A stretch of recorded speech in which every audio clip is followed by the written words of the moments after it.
Welcome to the tutorial Versatile Video Coding Algorithms and Specification. My name is Mathias Wien. I'm from Aachen University. And my name is Benjamin Bross. I'm from the Fraunhofer Heinrich Hertz Institute, or HHI. Okay, and together we are going to hold this seminar and looking forward to entertain you a bit on the latest news in video coding.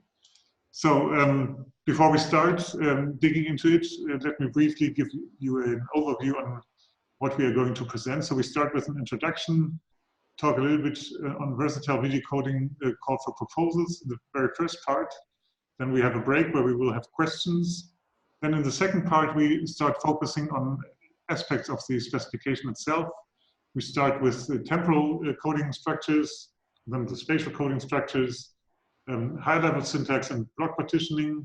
And then again, we will have a break with questions and answers, and then come to the part number 3, which will actually deal with the core elements of the specification, which is intra-prediction, inter-prediction, and transform coding.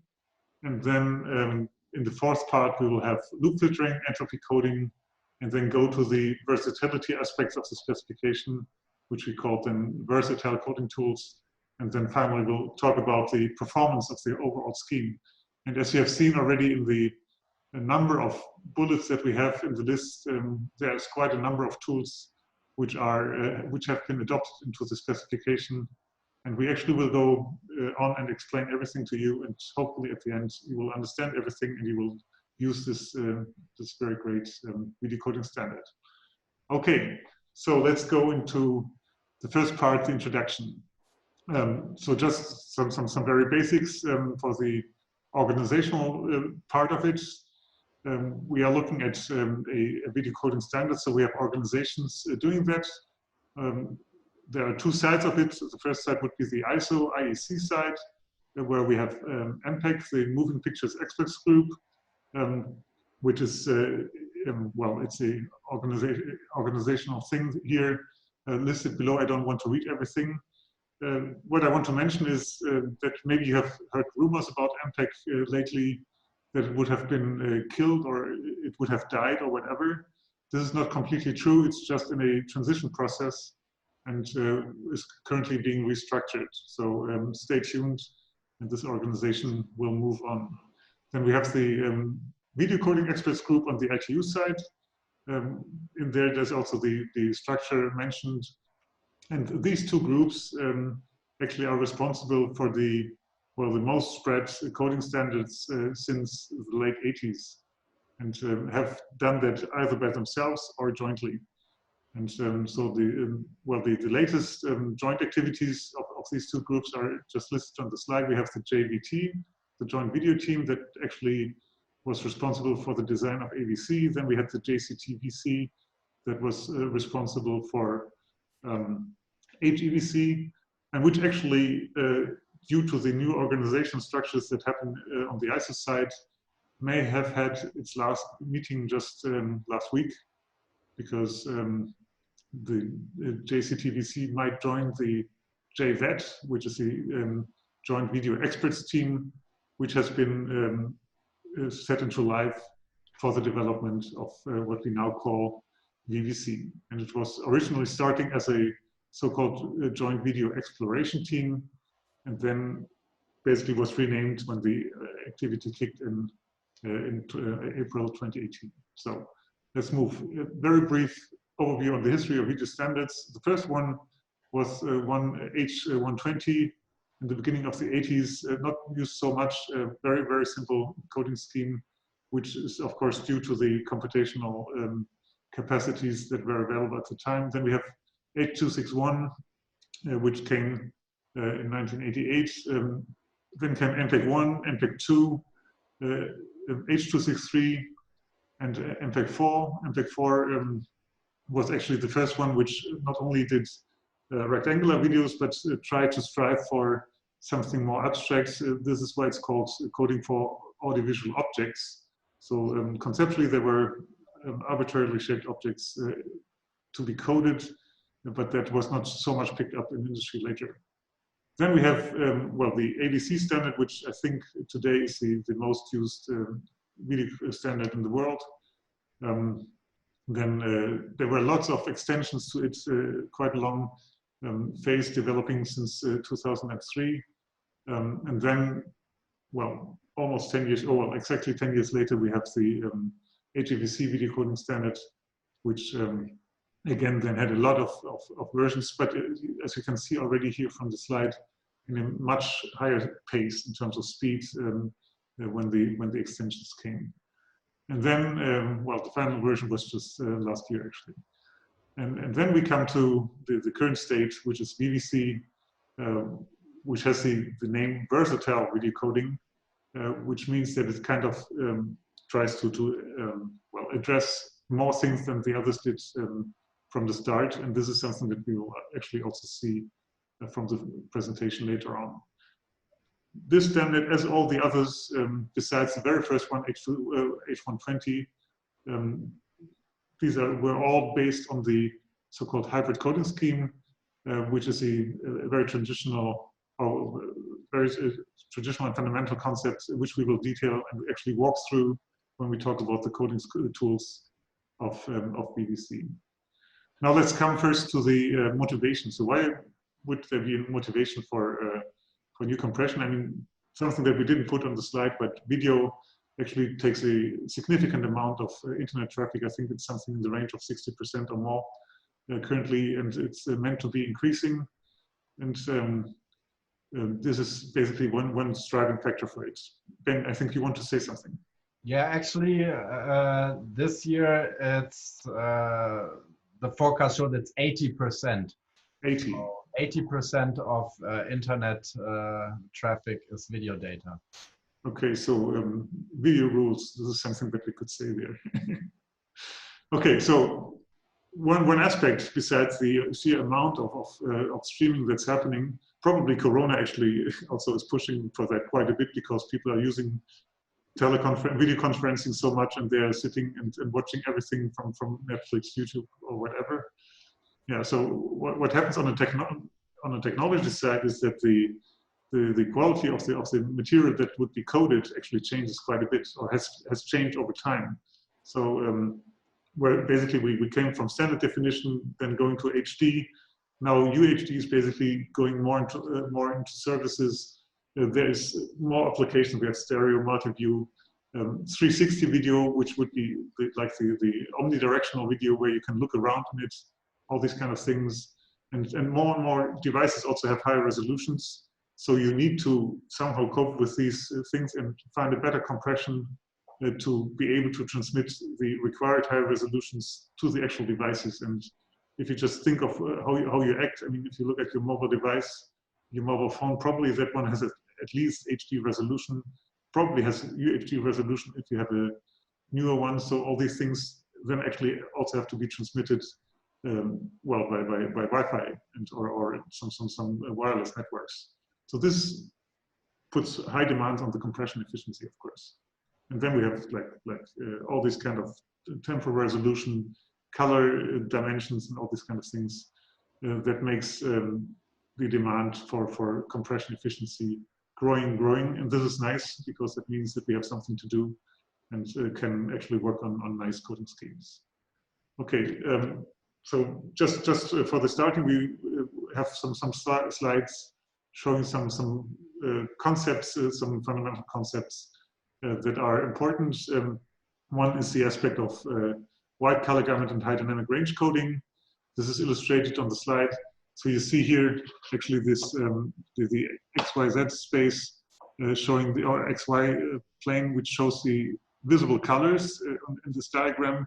And then you see these triangulars, which actually tell us which is the range of colors that could be shown, for example, by BT709. That would be the specification that defines HD video color formats. And then you see, for example, P3 is a bit larger, and BT2020 is even larger. So this means that you have a wider range of colors that you can represent, and this is what we call the gamut. So the available colors of the gamut, and the wide color gamut simply means we get more green, more blue, more red, more extreme colors, and these kind of things. And at the same time, we have the concept of high dynamic range coding, where we would simply have a much larger contrast than we would have had before. And there are different color spaces that also adapt for this kind of applications. Yeah, this is for the summary. Going a little bit more into the high dynamic range, just telling of what's happening here. You have this curve. Well, there's a lot of curves. And just looking at it, so we have the linear luminance, so basically the amount of light that we would observe, and you see here a logarithmic scale on which it's happening, and then we see the SDR, like the conventional 8-bit signal that we would have had, and you see that we have a certain darkest point that we can get to and a certain brightest point that we can get to, which would be at 100 nits roughly. And now with the if you increase that to 10 bits, that simply means that you can go a little bit lower, and you have the same range in the peak, and you just distribute the dynamic range on these 10 bits. And now what basically the HDR concepts do, especially the so-called PQ concept of HDR, that it actually remaps the scale a bit so that we get much darker on the low end, and then we get also much brighter on the high end. And this is kind of the concept, one of the concepts that are used just to make a more impressive representation of the video. So you can get darker darks and brighter flashes and lights, reflections, and all these kind of things, which makes the video look way more realistic if it works. Okay, 360 video, I mentioned that already. It's omnidirectional. That means you can, for example, use a headset. Actually, the thing that you see here in this picture is a little bit old-fashioned already, but the concept is still the same. So we have a camera capturing the whole surrounding, usually using actually multiple cameras built into one device. And then from there on, you now need to somehow construct the overall 360 impression. So you would have this panorama stitching, then you have some packing, where you put the video that you have generated into a format that you can use for encoding. Then you would decoding, and then you would render a so-called viewport that basically represents the area of the video that you're just looking at. Okay, and so since you only look into one direction usually, this is actually something like 12% of the globe that you have, or of the sphere that you would have around you. If you want to have a decent resolution on this portion of the video that you see, you can easily understand that a very high resolution for the complete video would be required in order to get the somewhat decent resolution on the viewport itself. And there's a whole lot of a universe of things that you can do regarding streaming this huge amount of data, but this is out of the focus of our tutorial. Briefly on stitching, there's a lot of issues that you have to deal with. So if you just talk about the pictures taken from multiple cameras, you somehow have to find the seams that would be fitting so that you can construct a whole image out of the scene. If you start having a video, then this has to be consistent over time. So this is another challenge. And then you have some artifacts. If you, for example, have objects which are very close to the camera, or so, where you actually can get some violations of the constraints from both sides, and then you have some artifacts that come from the stitching, which are somehow invertible from the video. Okay, the projection formats that I was talking about, they play a role actually when we want to code the 360 video, which would live on the sphere, as I mentioned.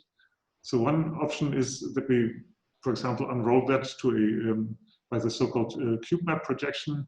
So you see that on the left side where you have the sphere, and then you basically just project the content of the sphere, of the sphere to the faces of the cube. And the result could be what we see on the right side. So you have the 6 faces of the cube then representing the area around you. The benefit of that is that you have somewhat a rectangular face that you would code, but then you have also seams in the scene, like what we see here, where you have content next to each other, which doesn't have anything to do with it. So you maybe need to consider that when you do some encoding. The other, maybe even more impressive format or more used format is the ERP, the equirectangular projection, where we would unroll the whole video to a rectangular sphere area, just as we see it here on the slide. This is actually what is, for example, done when you do a map, a world map or something like that. Benjamin, you want to say something? I guess if you scroll back to the previous slide where you see that the neighboring areas are not correlated, I assume that we will learn that VVC can very well deal with these cases, right? I guess you're right. Okay. So we will come to that, back to that later. Spoiler alert. Come back to that later in the presentation. Okay, so let's move over to the call for proposals. This is basically to put it into, a little bit into the picture how things evolve. So what were the steps towards the standardization? It actually started to be a well, more defined initiative by the foundation of the JVET, which I mentioned a couple of slides ago. And well, there was the creation of a so-called joint exploration model, the JEM, which we actually also will refer to a little bit later on, or at the end of the presentation a bit more, just to see what we have achieved. And so this was actually done as a kind of a playground based on HEVC and just adding extensions to see how far gains could come. And then, well, the next step from that evaluation phase that started in October 2015. And then, well, this went on for something like 1.5 to 2 years, where and kind of ended with the so-called call for evidence, where not only the JEM was evaluated, but also proposals brought by industry showing evidence that there are actually coding schemes around which would be able to do gain quite a significant amount of compression efficiency gains compared to HEVC. So this was performed and done and successful. And then by October 2017, there was the so-called call for proposals issued jointly by MPEC and BCAC, which was asking proponents to bring suggestions and proposals for a new video coding standard. That was in October 17. And that was evaluated then in April 18. And you see the numbers that I have here. So 32 companies, 21 proponent groups responded.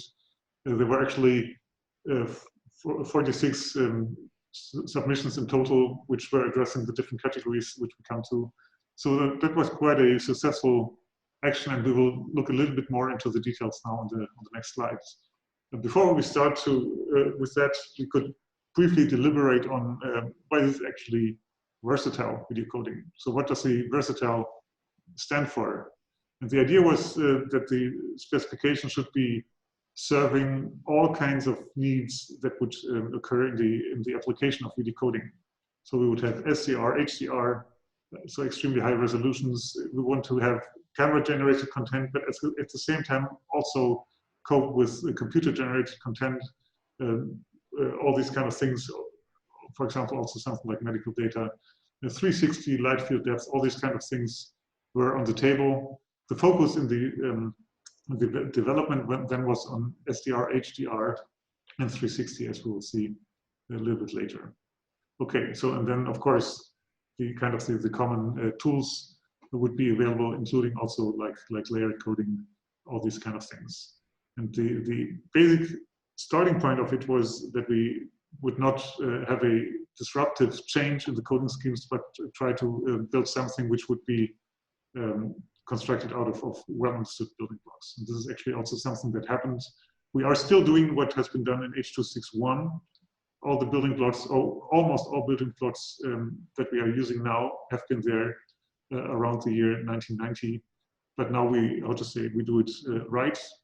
And maybe we do it a little bit more complex than it was done in the old days. Okay, so how was the call constructed? We had 3 test categories that would be SDR, standard dynamic range, high dynamic range, differentiating between hybrid log gamma coding and the PQ concept that I mentioned before, 360 as a third category. And then we had 2 constraint sets basically addressing the main application spaces. Constraint set 1 is the so-called random access configuration. That would be something like in a streaming scenario with a random access capability roughly at every second, a little bit more than that.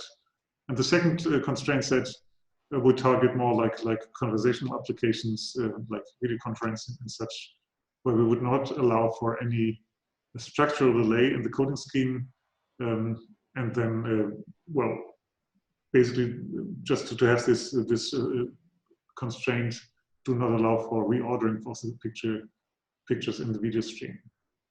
There were some encoding constraints so that there would not be played tricks on the encoder side, because the idea is trying to evaluate what the tools bring and not what a fancy encoder would bring. This is actually something that kind of goes through the whole, well, story of video coding, when people debate on which scheme would be better than the other one, and actually they are talking about encoders often, and there are close to religious discussions on these kind of things, which is actually funny if you look at it. Okay, this is a brief, I don't want to describe everything, just to show the variety of content. So we have like scenes with lots of people, we have high detailed scenes, we have sports, we have the HDR content. Down here you see the ERP versions of the 360 videos.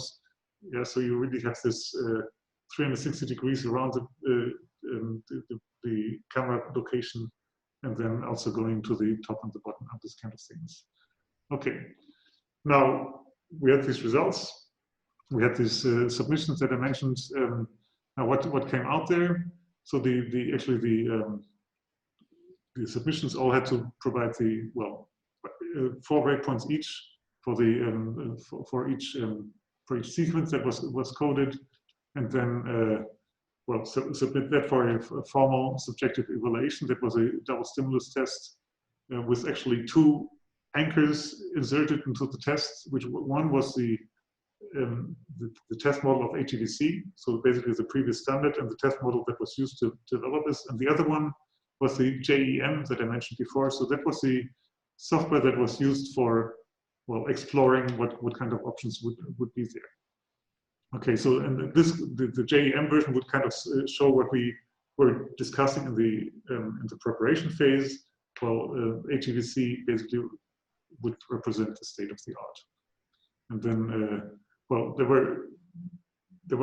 were these subjective evaluations, and then the results were there. Now the question is how to deal with that, and actually it was agreed that we would pursue something like 3 methods that would be looking at the mean MOS just over all the test cases, or just count when a proposal would be better, for example, than the JEM or than the HEVC anchors. And this is actually something which is kind of interesting, which we will see that in one slide later.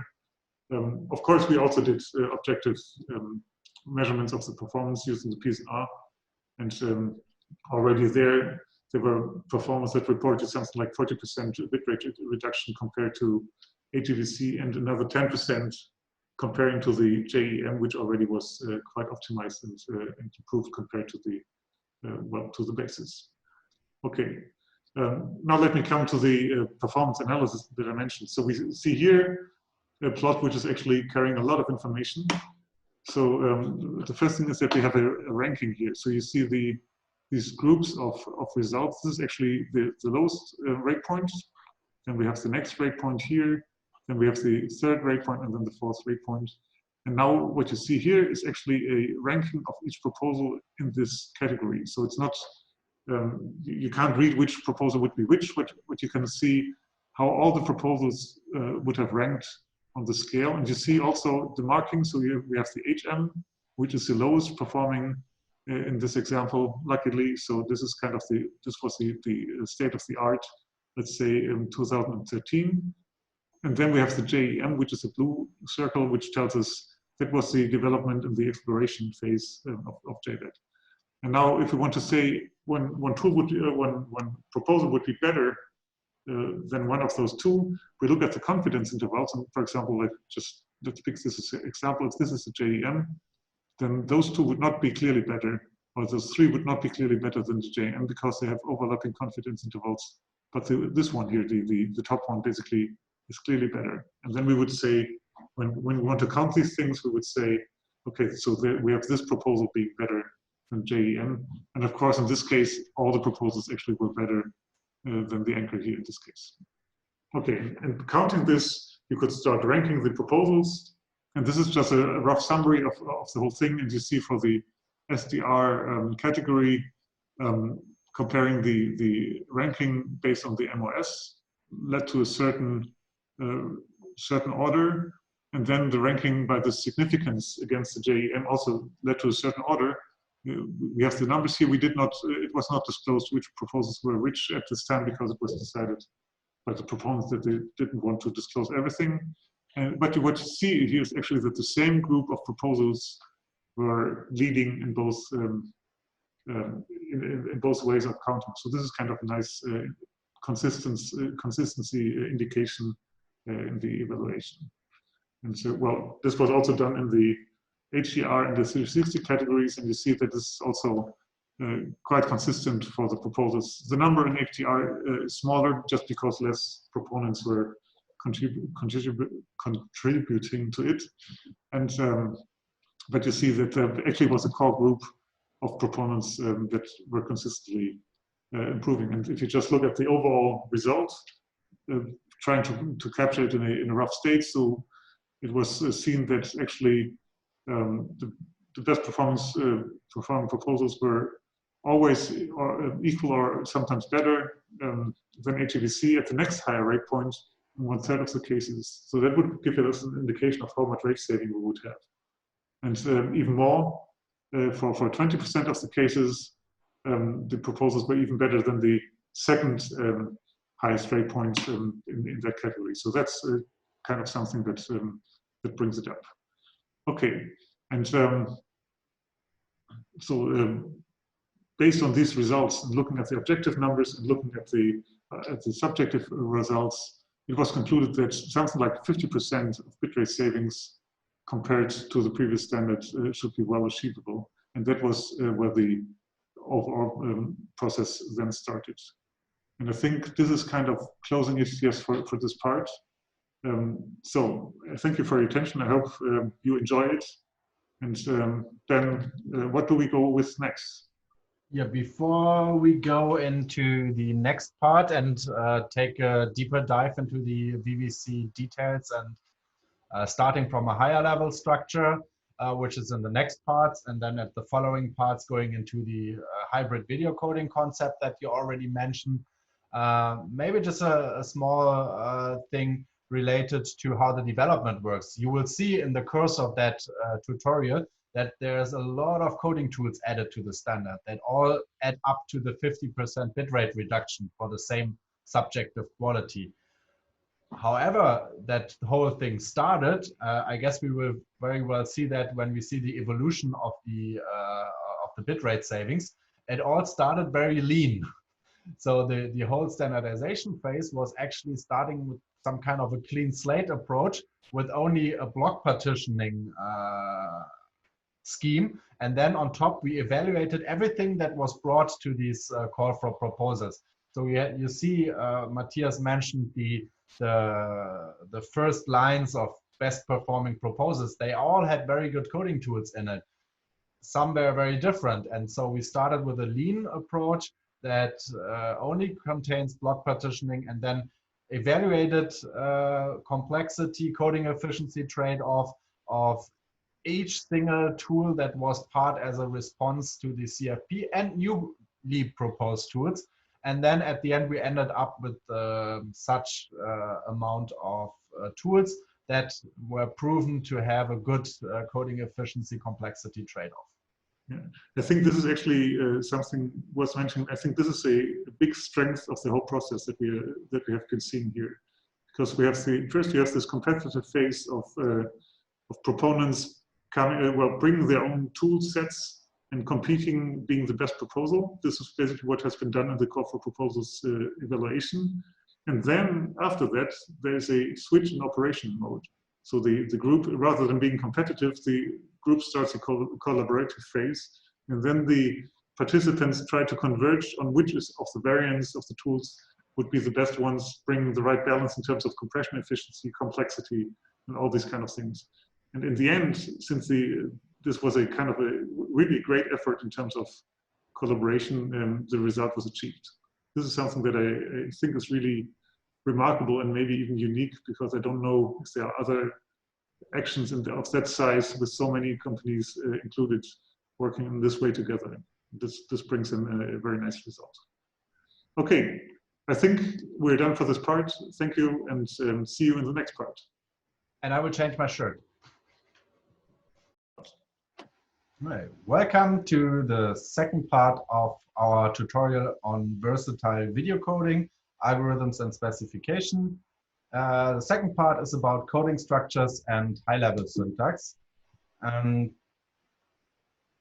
This covers the temporal coding structures, including random access, reference picture resampling, and reference picture management.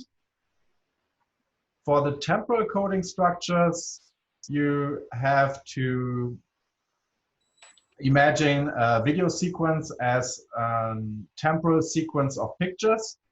And there you can have a difference between the output order and the coding order. The output order is also always sometimes referred to as display order, because that's the order the pictures are displayed, for example, at the receiving end after being decoded. And the thing in temporal coding structures is that the output order and the coding order can differ.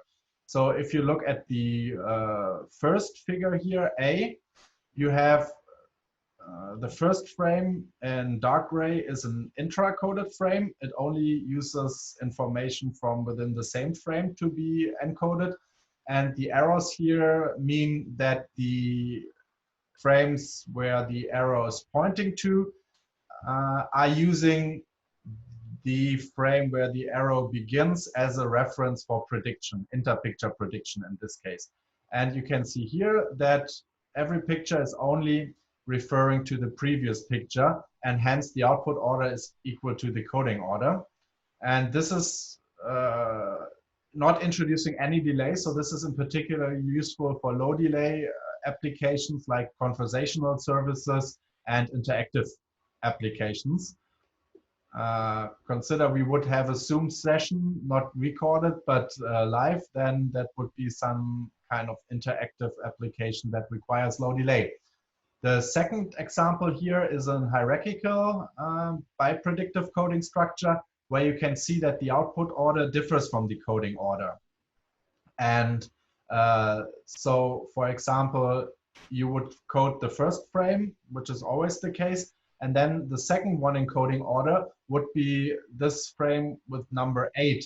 So you would first code this, then number 8, and then you would go to number 4 in output order, and number 4 uses number 8 and number 0, and so on. So this hierarchical prediction introduces a structural delay and requires reordering after decoding to put them in output order. And this is efficient for, so this improves the coding efficiency, but also that reordering introduces a delay that makes it only suitable for broadcast and streaming applications. The other thing you can see here in the two examples is a group of picture. A group of picture is a group of picture, as the name suggests, that shares the same predictive coding structure. As you can see here, from 0 to 8, this is a group of 8 pictures that can be repeated within the coded video sequence. And then another parameter is the intra-period. This is the period in which an iframe occurs. Not every GOP needs to start with an iframe. So you could have a GOP of 8 pictures, but an iframe only every 64 pictures to have a random access almost every second. So this is the basic coding structures you need to know to understand what the different picture types in VVC are used for in order to create random access, for example. So you have the intra-random access point picture types, which are used to, as the name suggests, provide random access to a sequence of video pictures. There's the IDR and the CRI. The IDR resets the decoder at the start of a new coded video sequence, and the clean random access keeps the buffers intact, but can be a starting point for random access. Then you have another thing called gradual decoding refresh. And this is not a whole picture, that the sequence do not start with a whole picture, and but only part of an intra-picture is coded as an intra-region. This is being decoded correctly if you jump in at that picture, and then that intra-region moves over time over the entire picture. So at some point in time, the whole picture will be correctly, and then you can start decoding without any errors. And in VVC, for this GDR, there was a new picture type introduced that replaces GDR mechanism by means of a recovery point, a supplemental enhancement information message, so-called SEI message in HEVC, as well as an H.264 AVC. Then we have leading pictures. I come to explain that as in an example later. Trailing pictures, and for temporal scalability with multiple temporal layers, you have stepwise temporal layer access STSA picture types. So here's an example of a so-called closed GOP. So you have an IDR picture at the beginning of each GOP, and then you have a clear red line that illustrates that there's no prediction dependency between the first and the second GOP. So you can jump in right at that IDR and start decoding. This is well known from H.264, MPEG-2, and so on. And this starts with an IREP. The IREP is an IDR picture in this case. Then you can have a different closed GOP configuration where the first pictures in display order are not IREP pictures, but so-called Ruddle pictures. And these are, the D stands for decodable. So these are random access decodable leading pictures because they are leading the IDR frame, and decodable because you send them, you send the iframe first, and then you can decode the B frames, but in display order, you display them first, and then you display the iframes. So you can see that here in the coding and display order. And this prevents having two consecutive key pictures at the GOP boundary, which allows for more efficient coding. Then the open GOP structure is, as you can see here, there's no clear red line. You can reference these gray B pictures here that are leading the CRR picture as an access point. So you have the random access skippable leading pictures. Skippable because if you want to jump in here at the CRA picture, you, from a coding order perspective, you would first code this iframe, the CRA, and then these leading pictures. But if the leading pictures make reference on the previous ones, so if you jump in here without having decoded the previous ones, then you would, you do not have these. So you need to skip these because the references are not available. So you continue here at that point. If you do not jump in at this point, all these pictures here before are present, and you can use them to decode the leading pictures in gray. Then another new feature. So the open GOP with CIA was a new feature in HEVC. And in VVC, you can extend that open GOP functionality by another nice feature, and this is called reference picture resampling, which is used, for example, in adaptive streaming with resolution change. So, you know, if you stream a movie, a TV show, then your connection gets bad and it switches to a lower resolution, lower bitrate, high, and then if it gets connection improves, it gets higher, and the resolution might increase again. And in HEVC and all previous standards, you must have at this point a closed GOP because you cannot reference pictures from the other GOP that have they have a different resolution. So here I put in the smaller pictures here. So, but in VVC, you could use the previous pictures in this example, having a higher resolution when you do a downsampling before using them as a reference. And these downsampling filters are a new feature in VVC that allows you to do open GOP and adaptive streaming with resolution change. And so you could, this is implemented as follows. You have a scaling factor. This is, for example, the higher resolution reference picture on with the black frame, and with the red frame, the current picture with a smaller resolution. See, it's the same sequence, the same picture, but only different resolution. And the scaling factors can range from 2 times downsampling, so half the size in horizontal and half the size in vertical direction, and 8 times upsampling. So then this is realized with 3 sets of resampling filter with different frequency cutoffs for the 16 phases for luma and 32 phases for chroma. And you have 1 set for a scaling ratio from 2 to 1.75. You have another one from 1.75 to 1.25. These are the downsampling filters, and then you have the upsampling filters from a scaling factor 1.25 to 1.128. And that is exactly the same as for motion compensation, where you do upsampling with the interpolation filters as well. So for this part, you can reuse the interpolation filters for motion comp. Then you have different set of filters for translational and affine motion compensation. And the scaling ratios are signaled to the decoder in terms of the reference picture width and the current picture width. So they are not signaled, they are derived at the decoder by calculating the ratio between the reference picture width and the current picture width and height.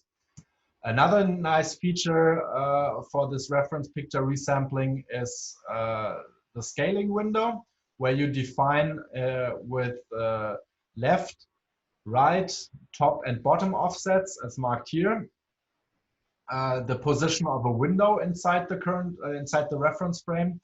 And this window will be upsampled to the current picture size as in this example. And this provides additional functionality beyond this resolution change in streaming. For example, if you do zooming. So if in your sequence you zoom in this part, you have in your current picture the zoomed out part, zoomed in part, and this can be easily interpolated using the reference picture resampling functionality in VVC. The reference picture management, not much changed here compared to previous codecs. You have the decoded picture buffer that stores previously decoded pictures to be used as reference for interpicture prediction. 2 reference picture lists, list 0 and list 1 for uni and for bi prediction. These contain pictures, or these are filled with pictures from the DPB. So you need to have a mapping between the actual storage of the pictures and the list that contains these pictures. In H.265 HEVC, you had reference picture sets being signaled that explicitly describe the current DPB state. And reference picture lists are then constructed by a default construction process, depending on the frame number, so-called POC, or they are explicitly signaled. In VVC, the reference picture lists are explicitly signaled in order to also manage the buffer, because sometimes in a picture you do not want to use a frame in the buffer, but you need to keep that frame in the buffer for future use. You would mark that as inactive in the reference picture list in order to remain in the DPB. So this was everything related to the temporal coding structures. Now we go within a picture. So we are at spatial coding structures, where we first cover coding tree units, slices, tiles, subpictures, and some Wavefront parallel processing support in VVC. The CTU is well known from HEVC. It's called coding tree unit. It's the basic processing unit for coding blocks of samples, as the same as in H.265 HEVC. The CTU contains blocks of samples, so the sample arrays, and syntax to code these samples.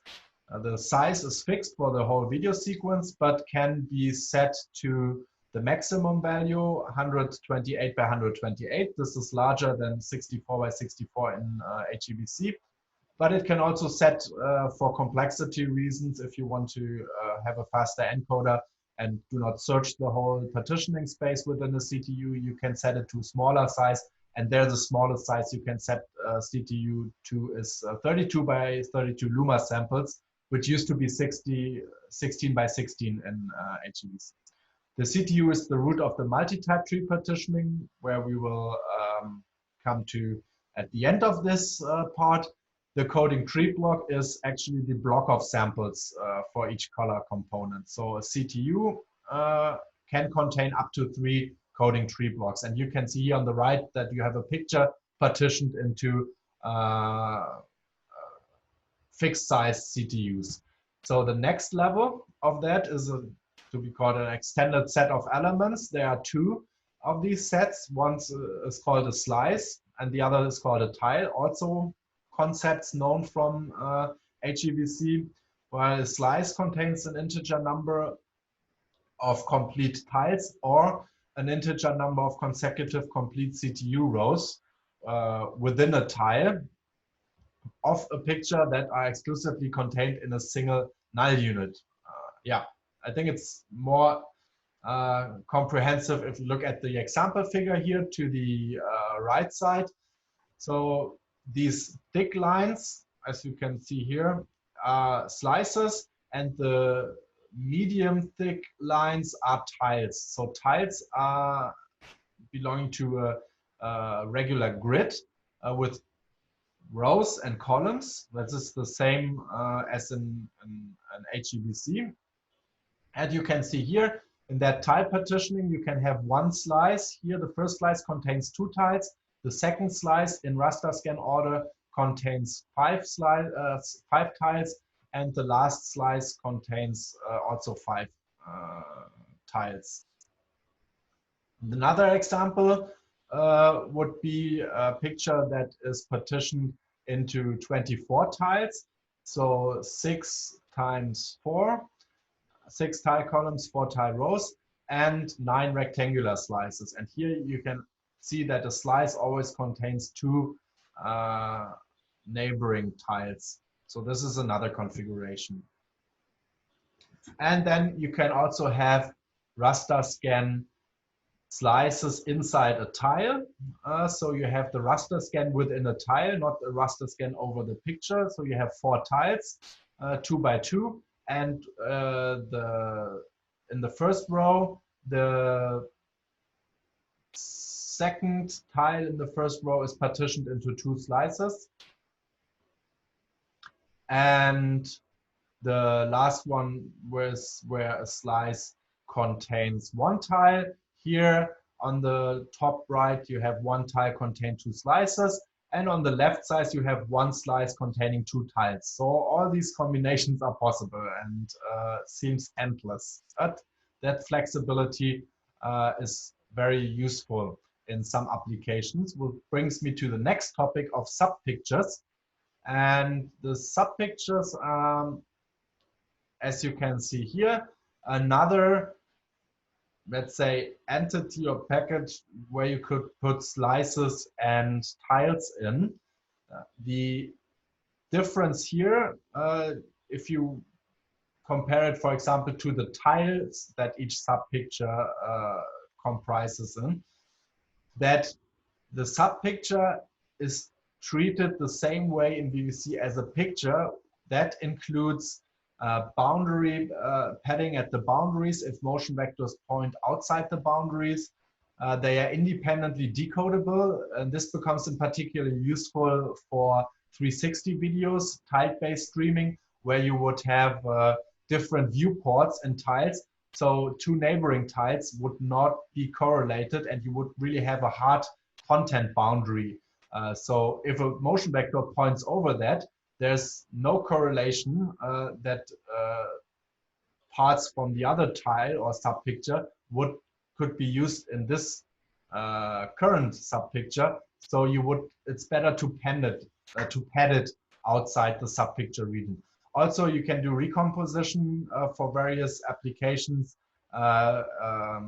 if you want to transmit higher resolution viewports. And also here the application is tile-based streaming. In HEVC, that was possible using an SEI message and several encoder constraints. But even having that SEI message, if you want to do some recomposition, you need to rewrite headers. And with subpictures, the header rewriting, that process of rewriting it in the bitstream is not needed anymore. So the whole recomposition is a lot easier in VVC with subpictures. Then Wavefront parallel processing. This is a feature that is also inherited from HEVC, but with one difference. But let me first explain the overall feature. You have, when you are at the second CTU, you inherit the entropy coding states to the first CTU. So when the second CTU starts, it inherits the states from the first to the first of the next CTU row. So this next CTU row can start decoding when the second CTU of the CTU row above starts decoding. And so you have that delay of one CTU. And if you extrapolate that here to, let's say, 13 threads here, as in this example, you get this wavefront that are processed all over the whole picture. The difference to HEVC is in HEVC that offset here is set to 2 CTUs, but as VVC is supposed to support larger screen resolutions, you can use more threads and have a better thread balancing with higher resolutions if you only have 1 CTU delay. The term parallel processing is completely up to the encoder and to the decoder implementation. You do not have to process that in parallel. You can also perfectly decode that in raster scan. That is why it's in the draft. It's called entropy coding sync, because it syncs the entropy coding between these two and does not imply or require parallel processing. It just allows parallel processing. So high-level syntax, the coding structures somehow are the structures that are coded and conveyed to the decoder by means of high-level syntax. So let's go to the definition and a little bit the classification. The high-level design is basically inherited from HEVC and H.264. Which consists of a network abstraction layer, so-called NAL, and a video coding layer. The high-level design is everything related to the the high-level syntax is everything related to the network abstraction layer, and it serves the purpose of systems and transport interfaces in order to facilitate MP4 file format integration and so on. And the video coding layer is everything related to coding efficiency and coding tools involving the hybrid video coding scheme that includes block partitioning, intra-prediction. We'll come to the details of these tools for VVC in the part. So temporal structures with random access, reference picture management, spatial structures containing partitioning into slices, tiles, and subpictures, as well as the parameter set carrying a variety of parameters also for the video coding layer, and NAL units are all part of the high-level syntax. The NAL unit is a key element of high-level syntax, and this is also the basic packet used to transport a coded video sequence. And there you have the raw byte sequence payload, RBSP, and this is the payload of a NAL unit, which you can see here on the right side, in addition to a header of the NAL unit, which is here 2 bytes on the left. And then within raw byte sequence payload, you have the string of data bytes. And at the end, you just do alignment to the full byte. But the SODP contains the real data bits of the NAL unit. The NAL unit header has a forbidden 0-bit. Also there, since long history of video coding standards, the NAL unit header ID, a reserved bit, then the layer ID for the temporal layer, in order to be at a very high level, be able to already discard higher temporal layer if you only want to do the base layer. So that is right at the top of the hierarchy. You can do that without digging deep into the bit stream. The NAL unit type, we come to that later, and the temporal ID. So this is the temporal ID comes at the end. So the NAL unit types, there are in VVC 32, they are less. That might sound high, but they are even less than in HEVC. So actually in VVC we reduced the number. So you have types, the first 13 from 0 to 12. You have the different picture types that I talked at the beginning. You have the trailing, razzle, you have IDR, CRR, GDR, and reserved bits. Then you have reserved NAL unit types for future use, SEIs, parameter sets, and you have the parameter sets, NAL unit types, and the VCL NAL units. That's not a VLC, it's a VCL NAL units. So yeah, the reduced number of NAL unit types compared to HEVC was already mentioned at the beginning. The access unit and picture units from concept-wise was already there in HEVC, but the picture units is new and associates everything belongs to a picture, while the access units contains everything associated to layers if you do layered coding. Parameter sets, also well known from HEVC with some changes. There is a DCI that used to be signaled in an SEI message. Now is a specific syntax structure and NAL unit type that specifies the capability of that the decoder needs to decode the current video sequence.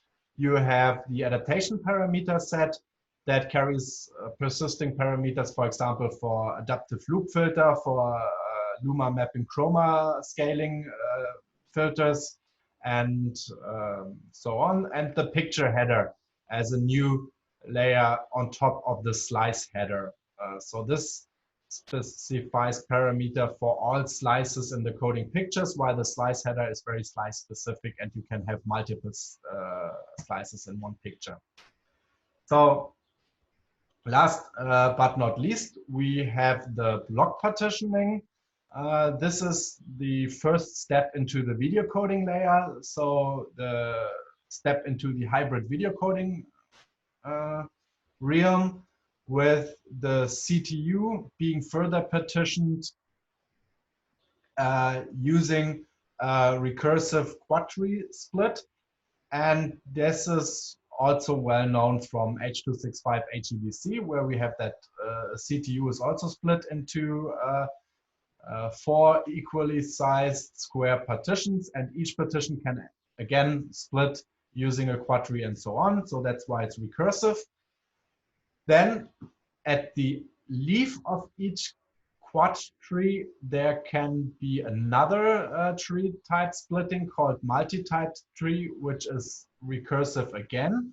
And this can choose between 2 splits, and for each split between horizontal and vertical. So you can have a binary split where you just split it in the middle with 2 equally sized rectangles.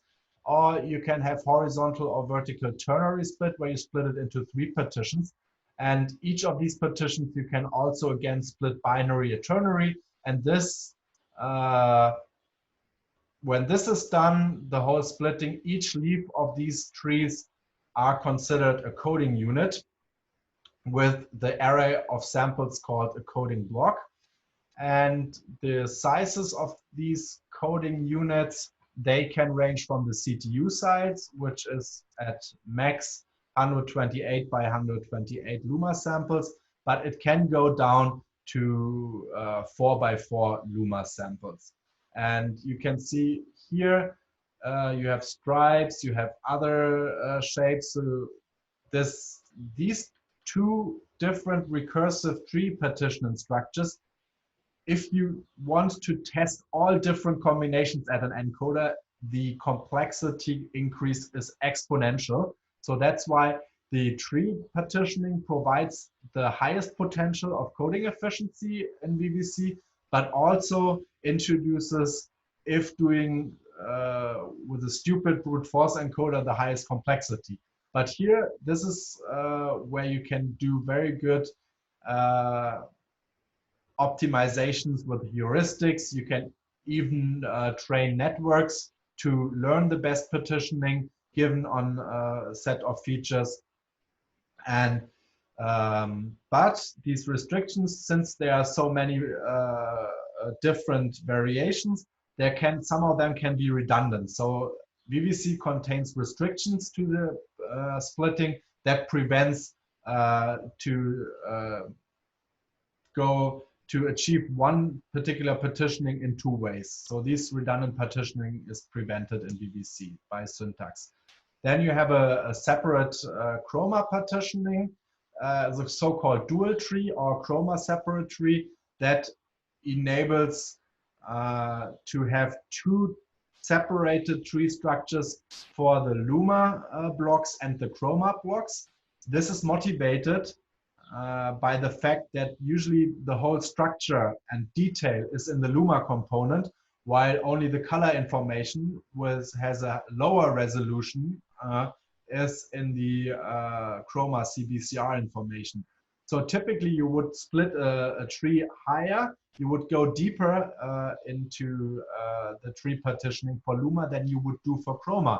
So if you separate these, you can stop the partitioning at a higher level. So you can stop early the partitioning for chroma while you go down for luma. And this makes the encoding or the encoder search, especially for the partitioning, way faster. And this is what the results also show. But on the other hand, luma and chroma blocks are not aligned anymore. So you have to also implement mechanisms in when you go to take information like intra-prediction modes for co-located partitionings on which block to copy it from. And then you have that on a local basic. If you have 4 by n and n by 4 chroma blocks, they are not further split. So here you can also locally do more partitions for luma, but stop at that size for chroma. And this is for intra, that includes IBC and palette modes, because intra relies on neighboring samples, and this, when you do pipelining implementation of these processing steps in a hardware decoder, for example,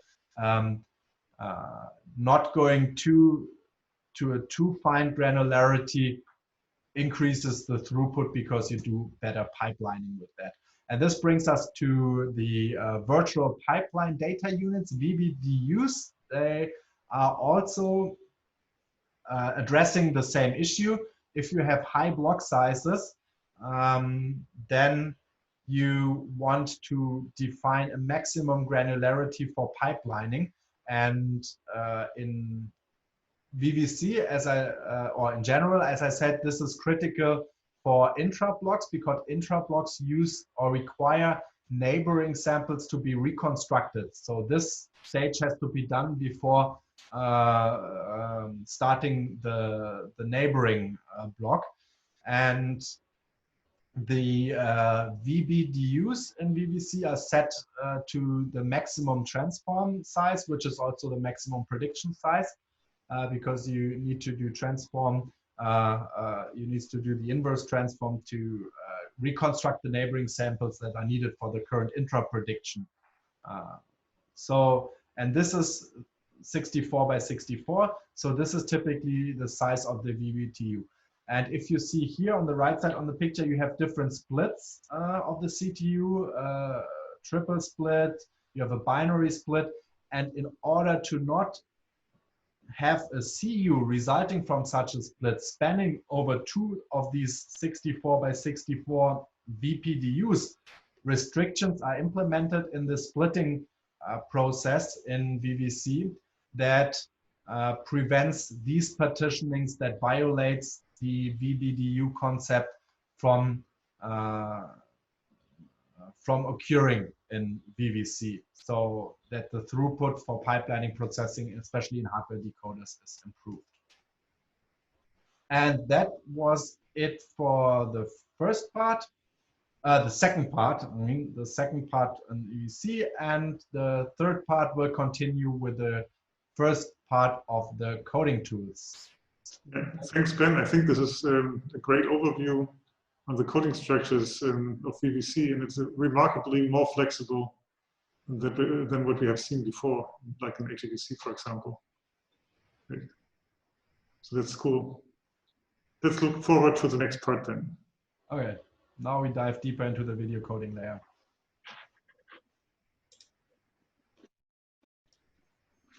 Welcome to part 3 of our tutorial on versatile video coding algorithms and specification.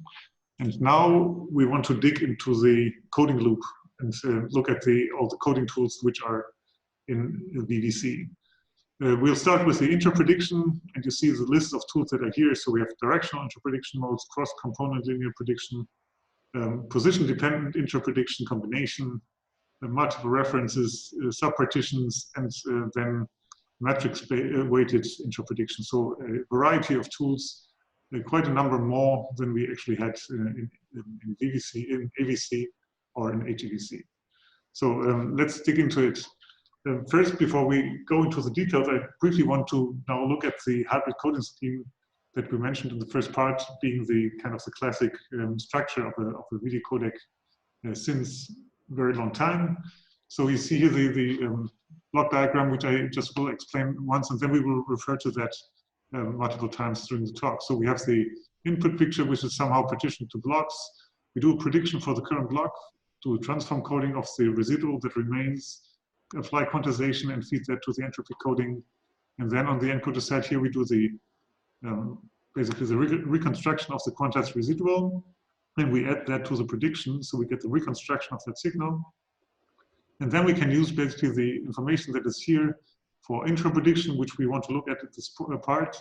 Or we can do inter-prediction, where we have a switch here where we can choose between the two. And well, this is basically the main concept. Now for the reconstructed video, what's happening, then we would have some loop filters. Here we already have listed the deblocking, SAO, and ALF, adaptive loop filters. These are things that we will discuss later. And after those filters, we actually have the reconstructed picture as it is available in the decoder. And then we have a buffer that we can use for where we can put pictures to use for interprediction. And the interprediction then applies, well, the encoder applies motion estimation and then determines motion vectors or displacement vectors to do interprediction. This is a basic concept. You see here now in VVC, actually, we have something where we also allow for combined prediction. There's something that was not there in the previous standards, and we can switch. And this is the main concept for hybrid video coding, as it basically is established in all the video coding schemes. Now, let's move to the interprediction part. Okay, so we start with directional interprediction modes, which is conceptually very similar to the HEVC. Actually, what has been done as a starting point was just taking the basically 32 directions that we had in HEVC and just double the precision, so to say, just to have a higher number of prediction modes. And also, well, which comes on top, we have a large number on prediction block sizes. For chroma, well, we also have some variations, and there's one thing that I already want to mention, showing this with this graphics on the bottom left, where you see that actually the partitioning the Luma blocks and the Chroma blocks may be different. This is one of the aspects that is included in VVC, as we have learned from the partitioning part, where we can have a dual tree concept, just exploiting the feature that the Chroma, for example, would have much less detail than the Luma might have. So the partitioning might not need the same level of granularity, and this is kind of reflected here. So let's come to more detail. So we have this large variety of directions, very granular compared to what we had before in HEVC. Now, further, as we have seen from the partitioning and the block structures, we have the multi-type tree, which allows for these rectangular blocks, and the rectangular blocks actually may have some kind of, well, can be very, very different from something which would have been a quadratic block in HEVC times. So therefore, there was an extension actually developed allowing for basically, well, extending the prediction directions based on the directionality of the block that we see. And this is what we have illustrated here. We actually make use then of the available neighbors on the longer side of the block, just to increase the prediction quality for the larger modes. And what this ends in is that we actually have 85 directional interprediction modes available, plus the conventional DC and the planar, which we actually don't have a slide for because those are the most conventional ones, which then would be coded. And now, well, the question is, how do we do that? Ben, you want to say something there? Yeah, so if you have 85 directional modes, so more than just double the number of HEVC, does that change the signaling of the modes, or? Yeah, well, of course, you somehow need to do something. It's way too many to code that in an efficient way. And what actually has been done in VVC now is that you would have a, well, you look at the size of the block, so you have the ratio between the width and the height, and then you do a dependent mapping for the signaling so that you, by the end, actually don't have more intramodes to signal than for a square block. Right? So you make use of 85 options that you would have available, but in the end you only need to code those 65. So that's actually a neat trick to come around with the sheer amount of options that you would have also for the signaling. Okay, now let's move on. So the next aspect that we want to present here is cross-component linear model prediction, CCLM. Yeah, so we try to actually also introduce all these acronyms, and you probably want to learn them and talk to your family later on all these acronyms, and thereby start speaking a different language than others. So we have CCLM, which is also a concept which actually has been there in VVC. No, has it been there in HEVC? There was a similar concept of cross-component prediction, predicting one residual from the other. But this is really deriving model parameter that are not explicitly signaled, and also applied to the reconstructed samples, it's in the reconstructed domain, not in the residual domain. Yeah, and I think that one was for the range extensions, yes. For the range extensions applications. Right. Yes. So the basic concept is very simple. So we have the neighboring area of the block in the Luma and in the Chroma, and actually we can decide. This is what you see there. You have 3 options to choose, 3 modes. You could either say you use both the left neighbor and the top neighbor, or you use only the left neighbor or only the top neighbor for the prediction. And then you basically apply a linear model, which is shown here in the equation on the top of the slide. So we have a weighting factor for the reconstructed signal from the Luma, and then we add an offset here. And this is the main concept. And what we can do on top, so we have these 2 parameters. And what we can do on top is then have a further prediction between the 2 chroma components. This is CR and CB. Okay, so this is a very nice concept, and the parameters are estimated by regression. The next one would be, position-dependent interprediction combination for planar mode, very long name. PDPC is the very catchy acronym the main concept is very easily explained. We have two ways to do the prediction. One would be we have the reference samples here, and we have the unfiltered reference, and then we have the same thing on the right side, where we actually have filtered reference. And now what you can imagine is if you do prediction and you are very close to the prediction source, then the quality of the prediction should be good. While if you go further away, then the prediction quality diminishes because we simply have the larger distance and the signals may vary. But conceptually, like if you would consider a low-pass version of the signal, then maybe these are very similar.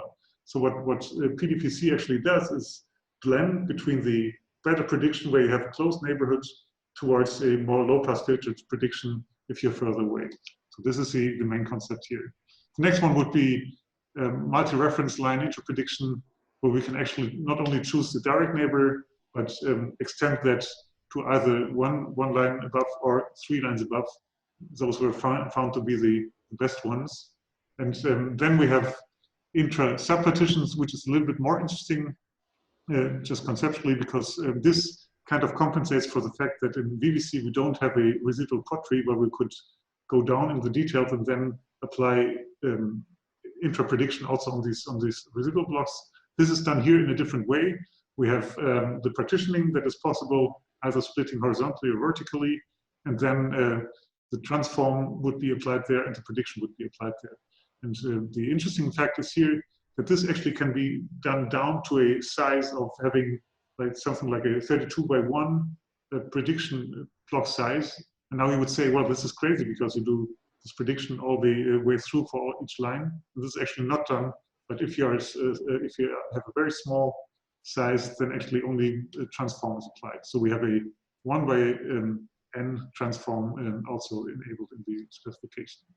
And finally, then we have the matrix weighted intra-prediction mode, which takes the neighborhood and interpolates here by matrix weighting these sample positions that are shown here, and then interpolates the intermediate versions to generate a prediction. And this is actually something that is really new because it has not been in the specifications before. And this is also in some way a tool which we could call historic, because it's actually derived from some kind of convolutional neural networks, right? Yeah, actually that was brought in by us, and yeah, this was at the beginning 2 neural networks, one neural network to predict the samples and another neural network to predict the mode based on the neighboring samples. And we squeezed that down to make people implementing it in hardware happy. And it could be the first machine learning based tool in video coding ever. So yeah, let's continue with the inter-picture prediction. A lot of tools here, most of them are dedicated to motion vector coding. So there's the most bits to be saved are definitely in the motion data to be transmitted. So that's this part here of the hybrid video coding scheme. Let's start with the motion vector prediction. So this is a very classical approach since I guess even in MPEG-2 there was a simple predictor, but definitely in AVC H.264 there was neighboring based median predictor. So the concept is differential coding. So you have a motion vector which is a sum of a predictor and a difference, and the predictor can be derived at the decoder and the difference needs to be signaled. The whole concept is similar to the HEVC concept, and where you have a list of 2 motion vector predictor candidates that are derived from the spatial neighbors. You can see here A1, A0, B2 to B0, and the temporal neighbors from the co-located block from the positions C1 and C0. And at the end, if it's not full, you add 0 motion vectors. But in between, there's something new introduced by VVC. This is history-based candidates. The other thing related to motion vector difference coding is a thing called symmetrical motion vector difference coding. This is where you only transmit motion vector difference for the list 0 or for one list, and the other motion vector difference is just the opposite direction. If that assumes continuous motion along the temporal axis. The other thing that was extended compared to HEVC was the merge mode, the block merging concept. Basically, it comes from the partitioning. So you have starting at the CTU and you partition it. You can merge these leaves in the partitioning tree when there are regions of equal motion. And this is what you can see in the example here below. So regions of empty motions need not to have different blocks with different motion parameters. So you actually can merge them. And you achieve, if you only plot the regions with equal motion, you can see here the larger regions on the right side. So this creates regions of equal motion parameters by deriving the complete motion vectors from neighboring or candidates that are somehow constructed from neighboring motion data. From HEVC, we inherited in VVC the spatial AB candidates and C, the zero vector. The constructed candidates were changed a little bit, are called now pairwise candidates and combined a little bit differently than in HEVC. And we have these history-based candidates again, which I will elaborate on in a minute. Instead of signaling information, only an index to the list that contains the complete motion information is signaled. Then you can extend that motion information from merge by adding a motion vector difference to the motion vector of the whole merge motion information. And instead of signaling explicitly a difference, there are a discrete set of distances and directions. You can see that on the figure here on the right. You have on the x-axis, you have purely horizontal direction to the left, right, and to the left, and the vertical direction also in both ways, y and minus y. And then you have a diagonally always powers of 2 with 1/4 sample difference in x direction, half a sample difference, so half pell, full pell, 4 samples, 8 samples, 16 samples, up to 32 samples. And these are signaled by an index into these two sets. Then the previously announced history-based motion vector prediction. This is in principle a FIFO buffer that stores motion vectors from previously CUs. And that buffer is restricted up to, or it's limited to 5 previous candidates. Only non-subblock motion vectors are stored. We will learn what subblock motion vectors are also in the following slides. And if you have the tile concept here, the buffer is always reset at the for every new CTU row inside a tile. You have a reset and then you refresh your default buffer. And these candidates can be added, the complete information in the merge mode and the motion vectors in the motion vector predictor list. And a very fundamental thing from a motion compensation, motion model point of view in VVC is affine motion. You know that the typical classical model is the translational motion model, which has a vector in x and y direction, where you can describe motion that is translational.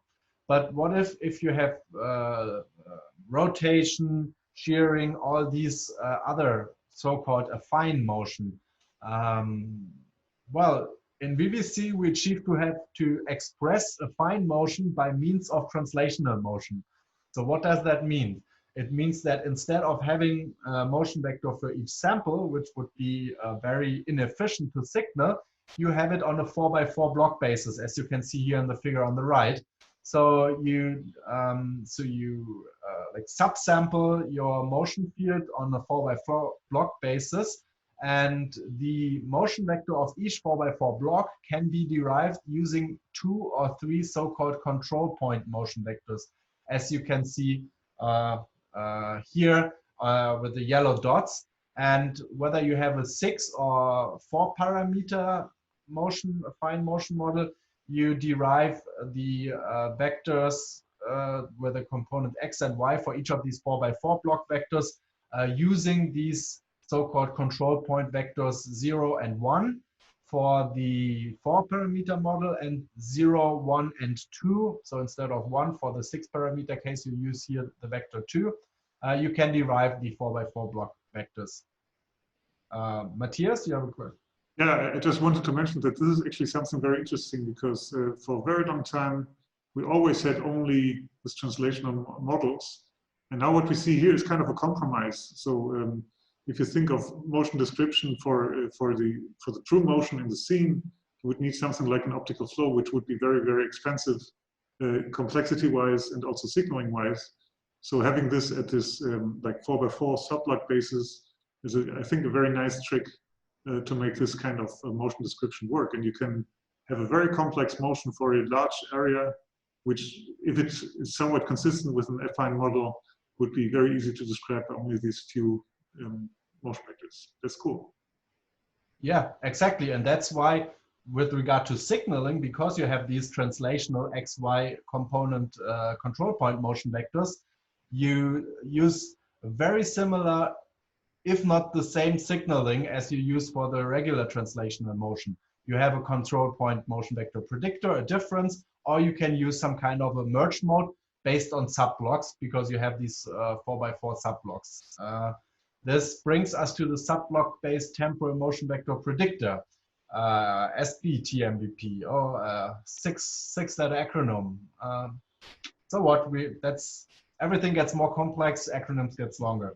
So this is basically also working on a 4x4 subblock grid in the collocated picture, so on the temporally collocated picture, and deriving offsets from these local neighboring motion vectors on that 4x4 grid in the collocated picture, based on the where the neighboring motion information is pointing to into the collocated picture. And at the end, both, since you have you need to take the temporal distance between these frames into account, you need to scale the motion vectors from the reference frames according to the temporal distance.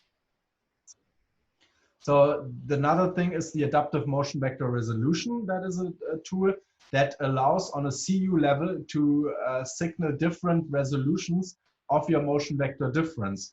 For translational motion model, this is 1/4, so quarter pal, half pal, full pal, and 4 samples. And for affine that we just talked about, it's 1/16 pal, 1/4 pal, and full pal.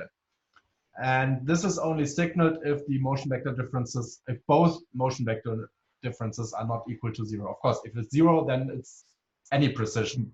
So you cannot save anything. Only by longer you can save this. Matthias? Yeah, this is actually something that I found always intriguing, that we would start to have such coarse motion vectors, but apparently simulations show that this brings gain.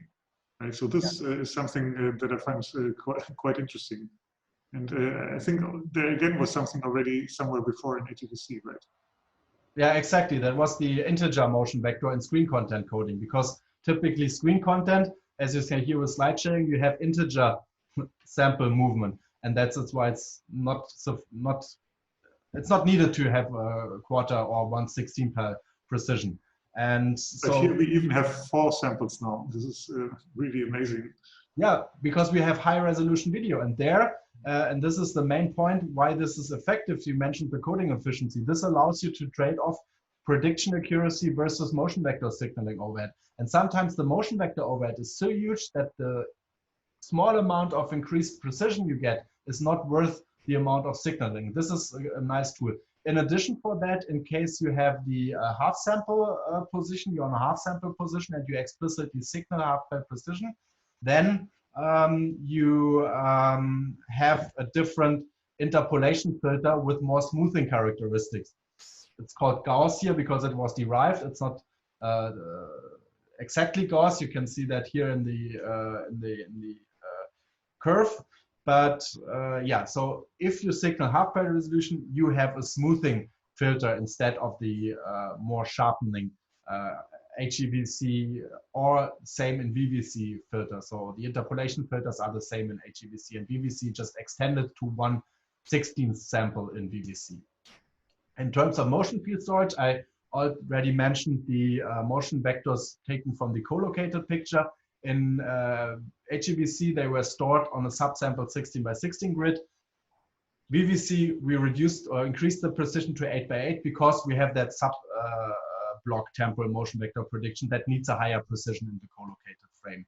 Then we have a thing called bi-prediction with CU level weights.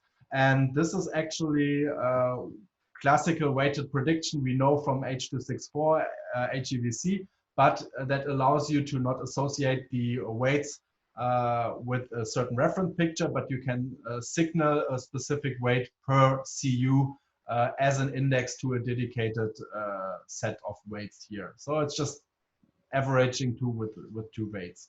Maybe just briefly to come back to that, we had something like that already before, where we would do that on a picture basis. So why do we do that on a block basis?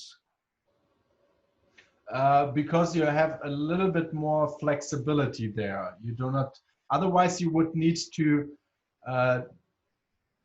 control the weight by means of reference index. So you would need to reference that index that is associated to that weight if you use the classic weighted prediction. Here you can use your arbitrary reference index. And so this is more efficient in that regard if you want to change it on a block basis. The next thing is a bidirectional optical flow. This is actually, refinement of motion information using optical flow equations at the decoder. So we put more complexity in the decoder here. And for affine, I forgot to mention that there is a similar refinement based on optical flow called prediction refinement with optical flow, or prof, like a professor. Another thing of decoder side motion derivation is the decoder side motion vector refinement, where you have two reference pictures on each side that you need to somehow align with the lowest error at the decoder. So you actually have now in VVC first time and kind of a reduced, very low complexity motion search without fancy interpolation, bilinear interpolation and that. But it's the first time that you have an actual motion search at the decoder in VVC. One could say finally we have something like estimation on the decoder. We wanted to have that already in HEVC. I remember having written a thesis in Aachen University about decoder side motion search, and finally it's in the standard. That's nice. Surprise, surprise, yes. And the last thing, also something that you guys also worked in Aachen, is the geometric partitioning. That also finally came into the standard, which allows you to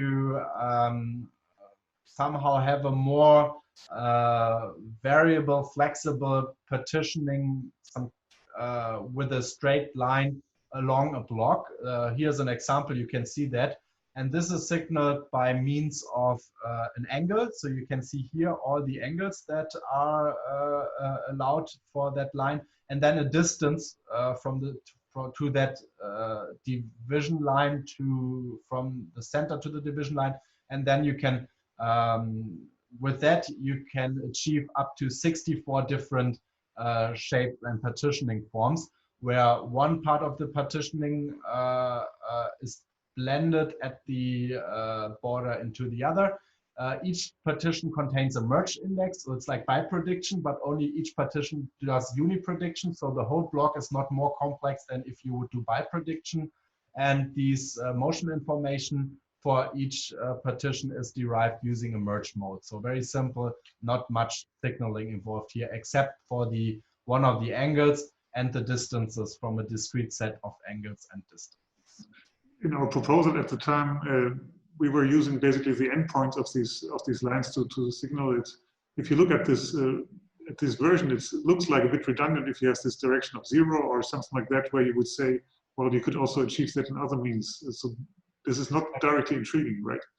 Yes, so that's why you have, with that scheme, you excluded the possibilities to signal, for example, if you would have 90 degrees in the middle here with 0 distance, that would be a binary split, so you would prevent these splits. So these redundancy prevention mechanisms are built in VVC.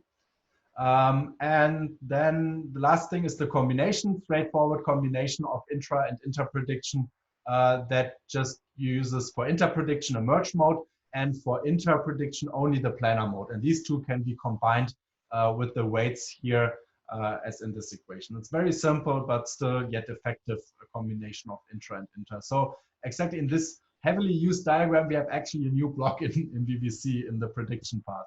And so I would hand over to Mathias for the transform and residual coding part. Yeah. So wow, we have so many tools and so much estimation and refinement on the decoder side just to explore any motion that would be somehow predictable on the decoder side. And I think this is actually one of the core elements also why VVC has quite some significant compression improvements compared to previous standards. Now let's look at the residuals that remain when we code there. So we first look at the transform design, then we look at actually the transforms that are used. We have more than, well, 1 or 2 that we had in HEVC, and I will just dig in and walk through the details. So we are, again, looking at our diagram now in these 2 blocks with the transform and quantization and the inverse part of that.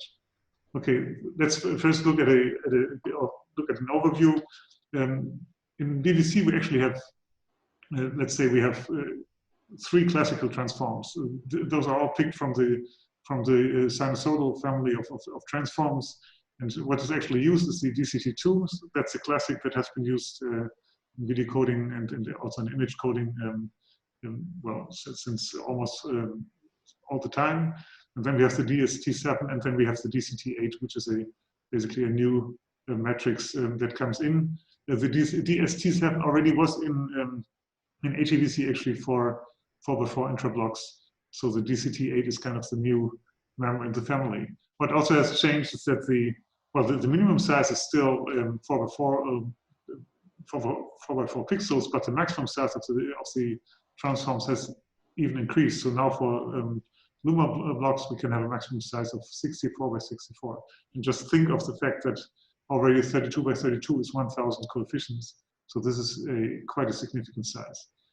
Let's look a little bit on how this is designed. So this is kind of rolling back down to fundamentals of coding.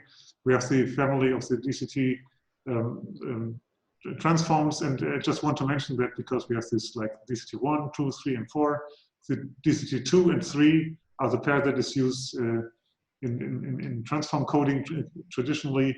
Here on the right, you see the base images that we have, and the transform actually has very nice properties because it's orthonormal and basically also unitary, because the inverse of the transform is actually the transpose of the transform. And well, just due to the definition, if you see it there, you just have a change between n and n for the addition in the numerator. You get this relation between the 2 DCTs. It's also quite symmetric, so you have like even base functions on the even lines and odd base functions on the odd lines. You have a systematic way to express one DCT, the even basis of the next size from the lower size, which is shown here. So there's a lot of symmetry inside, which can be exploited for very efficient implementations. For the DST class, just for completeness, we have the same types of designs. You see here the family type from 5 to 8, following the same concept. And maybe what's remarkable for the DST is that you may have zeros. This is you don't see it here very clearly, but there may be zeros occurring in the transform. So now, how do we do that in integer, right? So the sine, cosine functions provide us real numbers, and what is actually done also actually already since AVC is that we do integer approximations, and so the integer approximation steps are actually well included in the design. So what we actually do when we do quantization is that we have the transform, it's an integer transform, so we have some norm that we would have to take into account. And by applying the quantization, so dividing by the step size, we also apply the normalization that we need for the norm of the transform. And on the way back, we just do the same thing when reconstructing. We multiply with the step size, and still we need to do the normalization. Now for the realization, we basically try to design this in a way that we have a factor on the encoder side divided by a power of 2, so that we can implement it with a bit shift, and the same we do on the decoder side. For the DST and the DCT design, actually there were some nice tricks when the approximations were done, exploiting more symmetries which are lying in the coefficients in the original the original matrices and the real values, and just make it in a way that you could speed up the implementation just by using pairs of coefficients that are grouped together, and again save some computational complexity in these steps. How's the quantization done? We have a very simple scheme. Again, this is something that already was there in AVC and then propagated to HEVC and now to VVC. Here in VVC, we will see the extension very shortly. The main concept is that we would have equidistant reconstruction values, and the step size, basically the quantizer step size, then is just shifted, as you see up here in the image. So you have you don't have a uniform quantizer by itself, but you just have shifted quantization intervals to cope with the maybe Laplace type of distribution of the coefficients in quite an optimal way. And the design is then as follows. We have the step sizes. Step size 1 is here, well, just defined to be at QP of 4, and then we go down basically by this the sixth root out of 2, so that we would have a doubling of the step size every 6 values, and thereby have a very nice and efficient logarithmic scale of quantization design. Ben. Just a small remark here for the QP of 4 equal to scaling of 1. That is highly dependent also on the bit depth.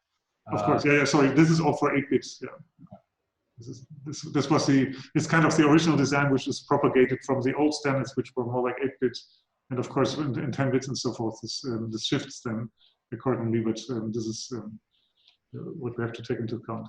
So, well, yeah. Let's just move on.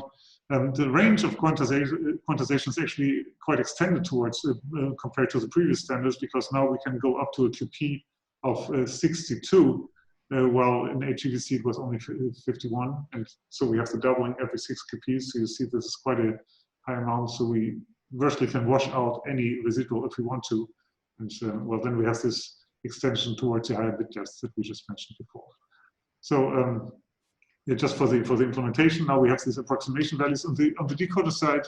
This means that we would have these values here. We just scale by these numbers, and then we just do a bit shift, and then we are done for the reconstruction. This is very lightweight, and just by this combination of values that we have for the decoder and the encoder, we can get a very nice high precision approximation of the same value, which means that we do quantization in the same way for all the coefficients. Okay. Now let's dig into the parts which are more new than what we have just seen before. The first one is multiple transform selection, so we can actually signal that we want to have a combination not only by the DCT, but also DCT2, the classic one, but also using the other transforms. And this is realized just basically by a lookup table. So we have 5 available combinations. 0 would just be the conventional DCT2, and then we could just have only the DST7 or only the DCT8 or the combination of the 2. And we also can actually apply that for the subblock transform, which is listed in this table, where we have actually predefined relations of which transforms to apply. This is something that we will see in a minute. We talked about this tremendous size of the transform blocks that we have now with the 64 by 64 pixels or samples. And in order to to ease that in terms of complexity, what actually is done that there's a certain restriction which is shown here. This figure has to be taken from the proposal. So originally you would have a sampling of all the coefficients, but now there's a kind of a 0 out. So it's kind of a hard low pass filtering that we apply in the coefficients domain, just forcing the coefficients outside of this 32 by 32 low pass area to be 0, and thereby, well, sending less coefficients and also have less complexity in the reconstruction, but also having a built-in low pass filtering here. This is something that's interesting. Here's the subblock transform SPT that I was talking about for inter-CUs. And the interesting part is that you basically can, by using the subblock transforms, you can indicate that you don't want to do the transform on the whole block, but you would rather split that according to the indications that we had before. And this can be actually done on a rectangular basis, as you see here, or you can have it actually in just a quadrant of the block as it's shown down there. And you can see that as kind of a compensation for the fact that we don't have a residual tree anymore in VVC, but we can now just say, let's say we have one area where we have a residual which is significant, and we don't want to code the rest, we can just restrict the transform to be on that area, and thereby save quite some signaling. Okay, then we have the next thing, which is actually remarkably new compared to what we had before in HEVC. We actually had a secondary transform already in AVC, which was a simple Hadamard, but here now we have something way more elaborate. This is a so-called low frequency non-separable transform. This means that we don't apply transforms from the left and from the right to the block and then have the several operation like we would do in the DCT, but rather we just take the coefficients and multiply them with a matrix. Actually, we have a couple of matrices that can be chosen from, and depending on the block size, we actually also have a different number of coefficients which are considered. As you see here, we might have, for the small blocks, we would have 16 primary transform coefficients that would be fed into the LFNST, and for the larger blocks, it would be 48 primary transform coefficients, and then for the 8x8 LFNST. The concept is shown here on the right, and you really have this flexibility in then exploiting any remaining redundancy from the first transform by this very nicely tuned and optimized secondary transform stage. Okay, now we come to something which is also new compared to the previous standards, and which is actually very nice because it's bringing in the concept of well, vector quantization into the video coding world. Well, it's not bringing it into the world, but into the standards, because the concept has been studied heavily in the past, but it never so far made it into a video coding standard in this way. But what we have here is actually a mixture of, or enabling the quantization at two different step sizes. Yeah? And this is what we have illustrated in the figure down here. So you actually would choose either between the red values or between the blue values, and there's a state machine running, which tells you, okay, depending on which coefficients, if actually if you have odd or even positions, you would either switch, depending on the values, you could switch between these red states or the blue states, and thereby switch between the upper and the lower quantizer, and achieve actually, well, a fine quantization, although you're signaling almost as coarse as a coarser quantization. So you save the signaling. This is the main benefit that you would have with this concept. And then finally, we have one aspect that is coming in here, which is the joint coding of chroma residuals. So JCCR. Yeah, we will ask you later on these acronyms and see if you learned them. The basic concept that we have here is that often the residuals in the chroma components may be quite similar, and this is actually taken this into account. So what you can do is you can say, well, you for example, you just send one residual for both, and then you say either they are the same, or you would have the option to do a sign flip. This is the variable here. It's not necessarily just inverting the signal, but you can do that, and you have just different modes indicating the options that you would have. So you could have in the first version, you take the residual as it is for the CB component, and for the CR component, you would well, you might flip it with a sign, and then you scale it down by 2. Or in the second case, you would just have the same thing, just with or without flipping, and then finally in the third version, you will flip the other component, and thereby you have a variety of options that you have in case the residuals are very similar. You can just take care of that and thereby save quite a number of bits. And then we're done with this part. This was a quick ride through all the coding tools, on the core coding tools. So this concludes part 3, and we look forward to see you in part 4, which then will start with the loop filters, which are missing in the coding loop, but then we're done. Thanks. Okay, welcome to the part 4 of our tutorial, and welcome back, Benjamin. Benjamin, you have changed. What happened? Yes, my glasses broke. So, but I'm close enough to the screen so I can read it. Okay, excellent. This is such an intense recording. Okay, let's get started with this part. We are in part 4. We already have the kind of the core part of the loop, and now we go to the loop filters, which were missing. And we have the first one is luma mapping with chroma scaling, which we don't have in the block diagram, and I will just talk about that one first. Then we have the deblocking filter, a classic, the sample adaptive offset, something that we know from HEVC, and then the adaptive loop filter, which could be also considered a classic, but did not make it into HEVC at the time, but now we do have it. Okay, this is again just to keep you focused on the structure. We're on the block diagram now, just looking at these loop filters in a row. The first one, as I mentioned, is the luma mapping with chroma scaling, and it's a reshaper, and this is actually telling already the biggest part of the story. What is actually done with the LMCS is that you, instead of just keeping the signal as it is, you apply a reshaping function. You actually can take, if you take the intensity line, you just can make 16 segments on the curve and change, kind of boost up the signal, just to increase the precision of the signal and thereby improve the quality. This is the one part. This is a part for the luma mapping. So you're mapping to a different scale. It's like a companda curve that you kind of apply.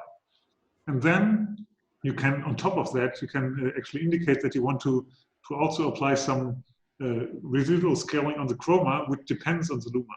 And this is why it has this kind of combination in the name. So it's the luma mapping is the one part, and then you have this chroma scaling on top.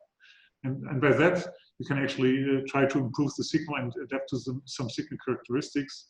Originally, this was actually proposed for the HDR content, where you would have this much wider dynamic range that you want to cover, and then you want to keep precision at the areas that are of interest.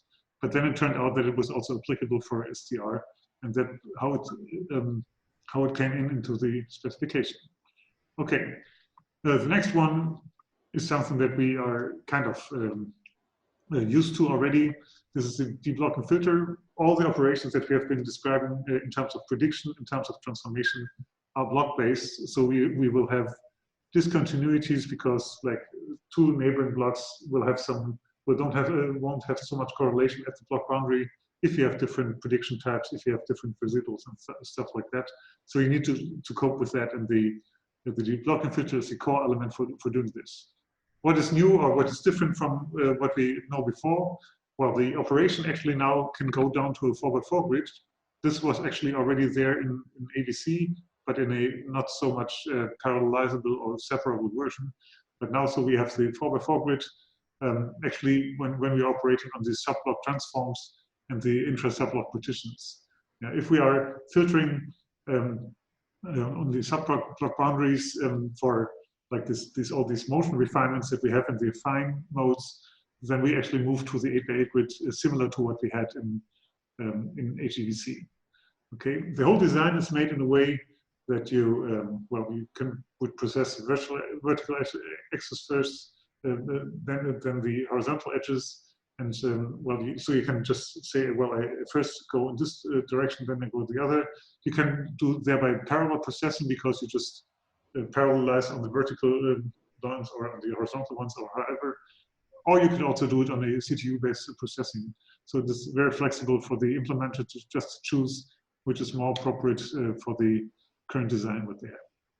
Okay, the main concept, just to say that very briefly, is that the deblocking filter tries to detect if an edge boundary that we, for example, have here is this example, would be something that is induced from the content of the signal. By chance, maybe there's an edge of some object, for example, just at the boundary of a block.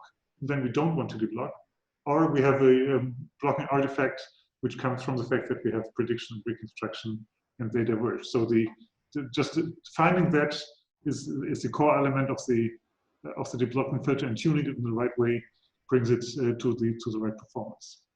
What is changed compared to HEVC is, since we have larger blocks, we actually need to also have stronger filters just to cope with the large artifacts. So this is activated for blocks which are of size 32 and on one size or larger. And filtering then actually goes up to 7 samples into the block. So this is quite a bit. And also on the chroma, there was in HEVC there was only one prediction on one filtering type. Now we actually also have a strong filtering for chroma.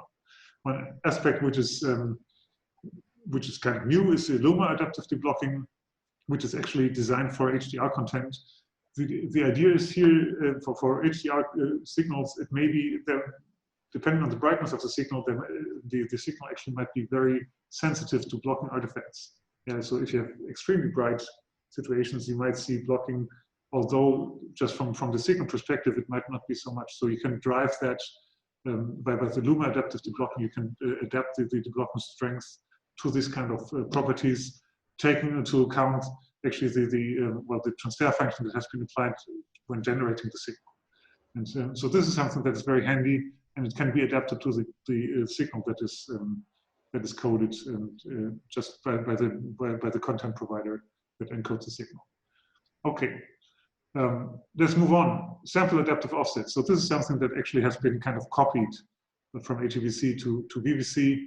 The basic concept is, well, we have two modes of operation. One would be we take the center sample and then we take a neighborhood, either horizontal, vertical, or diagonal, and then we could, if we observe a situation like it's shown here, we would just, for example, lift or lower the amplitude and thereby, for example, cope with ringing artifacts and things like that. So this would be an improvement.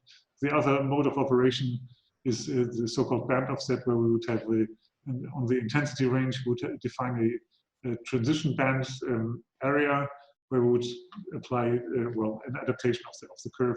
And for example, tackle bending artifacts or things like that. So this, the SIO has not changed from HEVC. Ben, you want to say something? Yes, fun fact is if you look at the BD rate, so the PSNR-based coding efficiency results from SIO, it does not provide much gain. The reason why it was kept from HEVC is because it has a subjective benefit if you look at it. So PSNR-wise, you cannot measure much benefit of SIO, but subjectively it brings some benefit. Yeah, I think it's, since it has this capability of dealing with ringing artifacts, for example, this is something that is really, really helpful. And it's an easy tool to implement in terms of complexity on the decoder side. So I think that's one aspect of that. Okay, now let's move to the filter that was, well, under strong discussion in HEVC and then finally didn't make it in, and now it is in. And just giving an overview on the design. So for the Luma, we actually have 25 available filters on a 4x4 block basis. So this is kind of quite a significant number that we have. The determination which of these 25 filters to choose is actually depending on a so-called activity index and the so-called directionality index. So you basically adapt based on the features that you observe in the 4x4 block. The shape of the filters can be either 5x5 or 7x7, as you see on the right in the illustration.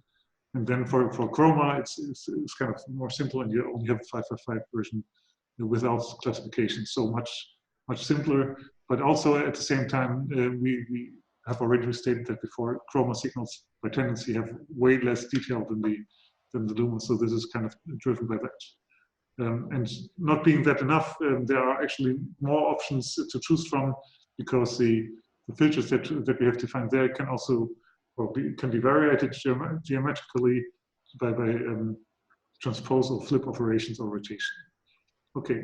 One aspect that is, makes the filter also interesting, similar to what is happening on the deployment filter side, is that there's a limited effect that the filter may have on the changes that it applies to the signal. So there's some clipping that is applied just to ensure that the changes are not too extreme going from one to the other. And this is something that actually also applies for the development filter.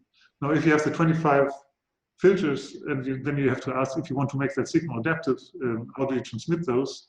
And well, this is where the adaptation parameters that comes into play, the APS, because these filter coefficients then would be sent in an APS and then can be invoked by the decoding process.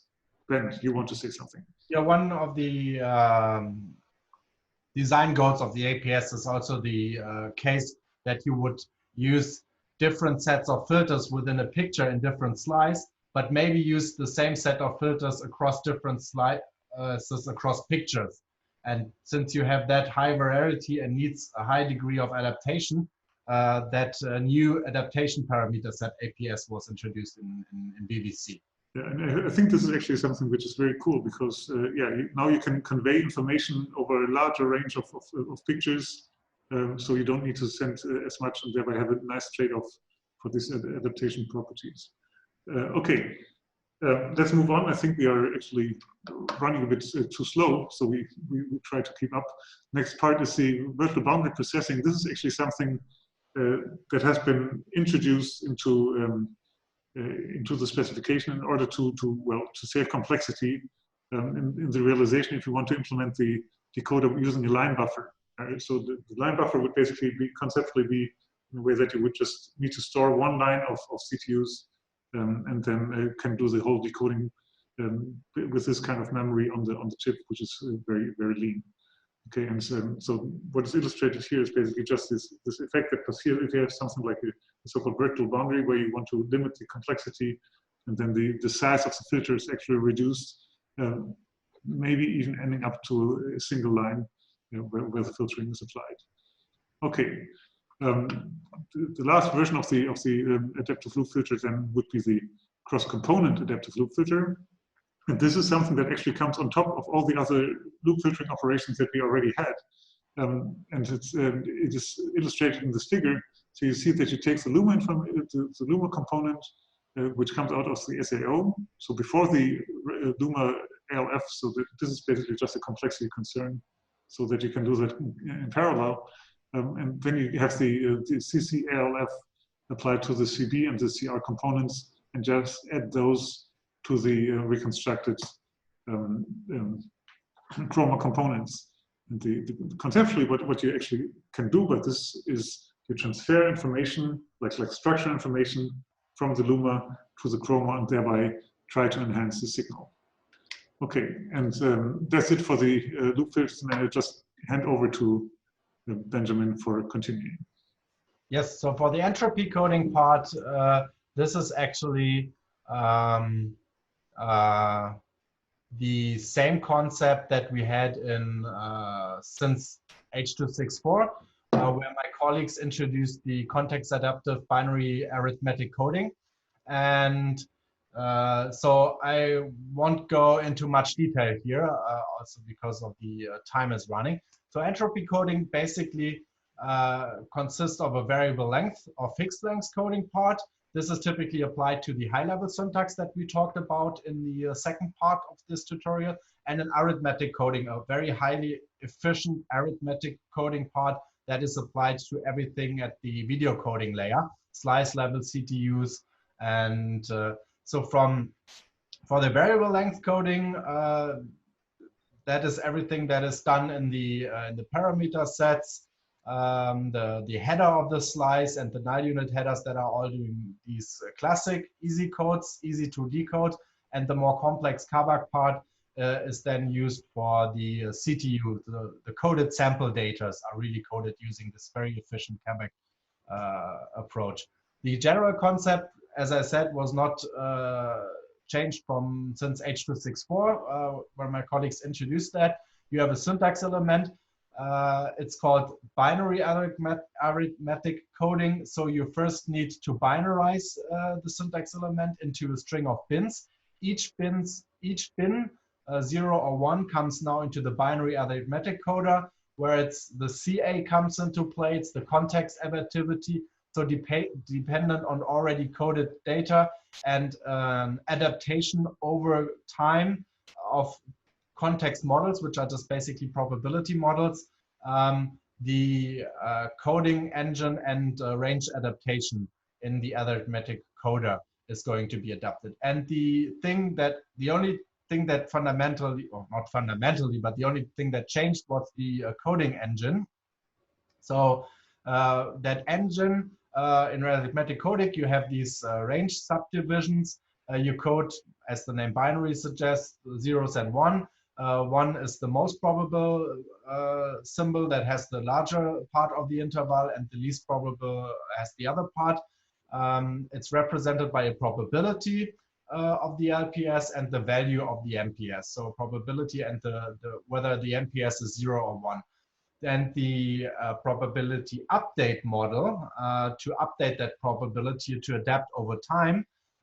This is now done by multi-hypothesis. So basically, you have two probability estimates, P0 and P1, that are associated with each context model. Each context model is like a probability model for a certain predefined, selected based on already decoded bins.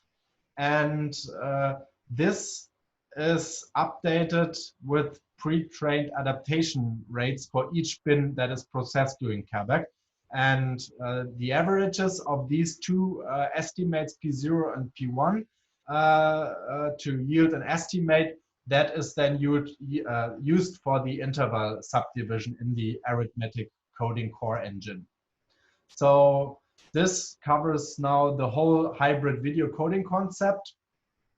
And since this is just not versatile hybrid, or it's not just hybrid video coding, it's also called versatile video coding. There are a lot of features and tools that provide that versatility with extended range of contents. Today's media needs are also expanding. Matthias talked about that in the introduction. Screen content, 360, different types of projection formats, as well as the classic one of layered coding. It's also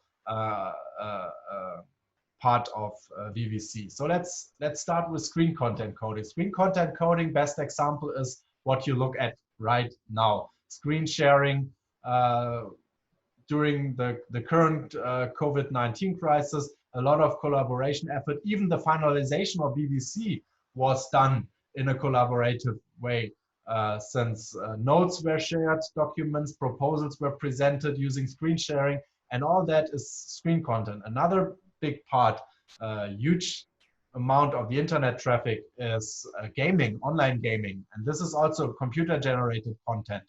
And this has fundamentally different signal characteristics than camera-captured natural video content. And this can be exploited, these different characteristics of the signal can be exploited by different coding tools. So the classic coding tools are also useful for that, but there are also means of prediction and coding that are more suited to this type of screen content.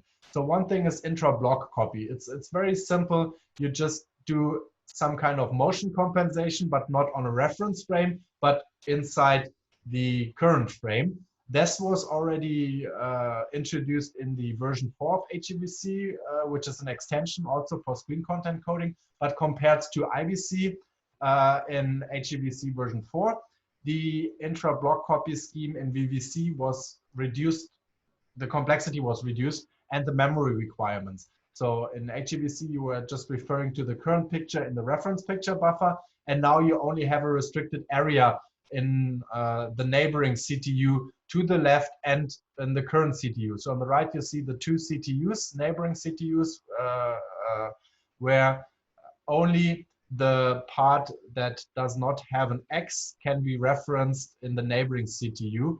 And this concept is very well aligned to the maximum size 64 by 64 virtual pipelining data units that I introduced for higher throughput in hardware decoding for a better pipelining. So the other thing that is adapted for screen content coding or computer generated signals is the residual coding part. There we have a block-based differential pulse code modulation mode that is available to intra-coded CUs. And instead of transforming the prediction residual, it applies simple DPCM either in horizontal or vertical direction. This is very good for screen content where you have sharp edges and different frequency. I think this was also something that's already there in HEVC, right? There was also a DPCM mode, but this is slightly differently structured. Right? Yes, exactly. So this is slightly adapted, but nothing new. The thing is here that it's tied to the intra-prediction mode. So if you do horizontal DPCM, you apply the horizontal intra-prediction, and vertical, you apply vertical intra-prediction. The other thing is the residual coding part. Since the residual resulting from transform skip is very useful for screen content to not apply the residual transform. So you directly code the residual, which has different characteristics. You don't have the classical distribution in the top left corner and so on. So there you do not signal the first non-zero coefficient because the coefficients are more distributed equally all over the residual block. The sign is not equally distributed, so you would need so you add a context to code the sign, and the binarization of the residual values, which are not transform coefficients anymore, has also changed. So you have a higher part of the truncated unary than the Rice binarization of the coefficient values. And then another thing is also a classic one from HEVC that we just copied over and adapted to combination of new tools that have not been in HEVC, which is the palette mode, where you basically code a palette of discrete colors and then signal the indices to that palette of inside a block. Then an adaptive color transform, also known from HEVC screen content coding extensions, that allows you to apply a color transform, the inverse at the decoder in the source color space, which can be YCBCR or RGB, but this color space in which the signal is coded is the YCOCG or YCGCO. And the version of that transform that is used to decorrelate the signal even further compared to the original color space it is represented in. It is using the so-called reversible version of that, so you can do actually lossless coding. So if you apply the corresponding transform at the encoder, you can achieve lossless coding if you, as I said, apply the encoding correctly. And here are some nice numbers about the HEVC screen content coding extension that I already talked about before, that contains at least version of most of the screen content coding tools in VVC. But as you can see, all the other tools on top of VVC, not particularly tailored to screen content, as well as the modified residual coding and other tweaks, lead to an overall gain of, in random access for 444 RGB, which is typically the source format you would have for that type of content. You can still achieve around 27% on average bitrate reduction based on PSNR for that type of content. Not compared to the version 1 that is now in all the devices in HEVC. It's even more for that, way more, but even to the optimized screen content coding extension of HEVC, you still have these 27% bitrate reduction with VVC. This is, I think this is really, really significant and was not so much expected maybe in the beginning that one could gain so much in this content domain. So that's pretty cool. Yeah, and since it's collaborative systems, meetings, conferences are held virtually more and more. So this is very useful. And then another type of content I mentioned was 360-degree videos, where you can have these tiles that are not, sometimes they wrap around, right? So you have a 360 panorama, you map it to a 2D thing, then of course the left end or the beginning is tied to the end of the other side of the picture. So you can have motion vectors referencing outside, but actually are referencing the right part of the picture, which you can see here in this example. So this motion vector wraparound was introduced to make use of that correlation that exists in 360 projected content between the left and the right boundary of the picture, for example. One might just say on this example, which is taken from the test model description, this is quite extreme if you consider that this would be an 8K signal. So usually the padding is not of that size.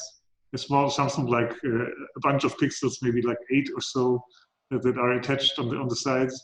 And then, of course, also having a motion vector just pointing from the lower part of the image to, well, above the center line. This probably in a real signal that would not happen, but conceptually, I think this figure captures it quite well. Yeah, so it's like over exaggerating in order for illustrative purposes. But I guess if you look at the panoramas you showed in the introduction, that makes perfect sense to have that wraparound. Yeah, then you have virtual boundaries. I guess Mathias talked about the virtual boundaries in terms of line buffer reduction.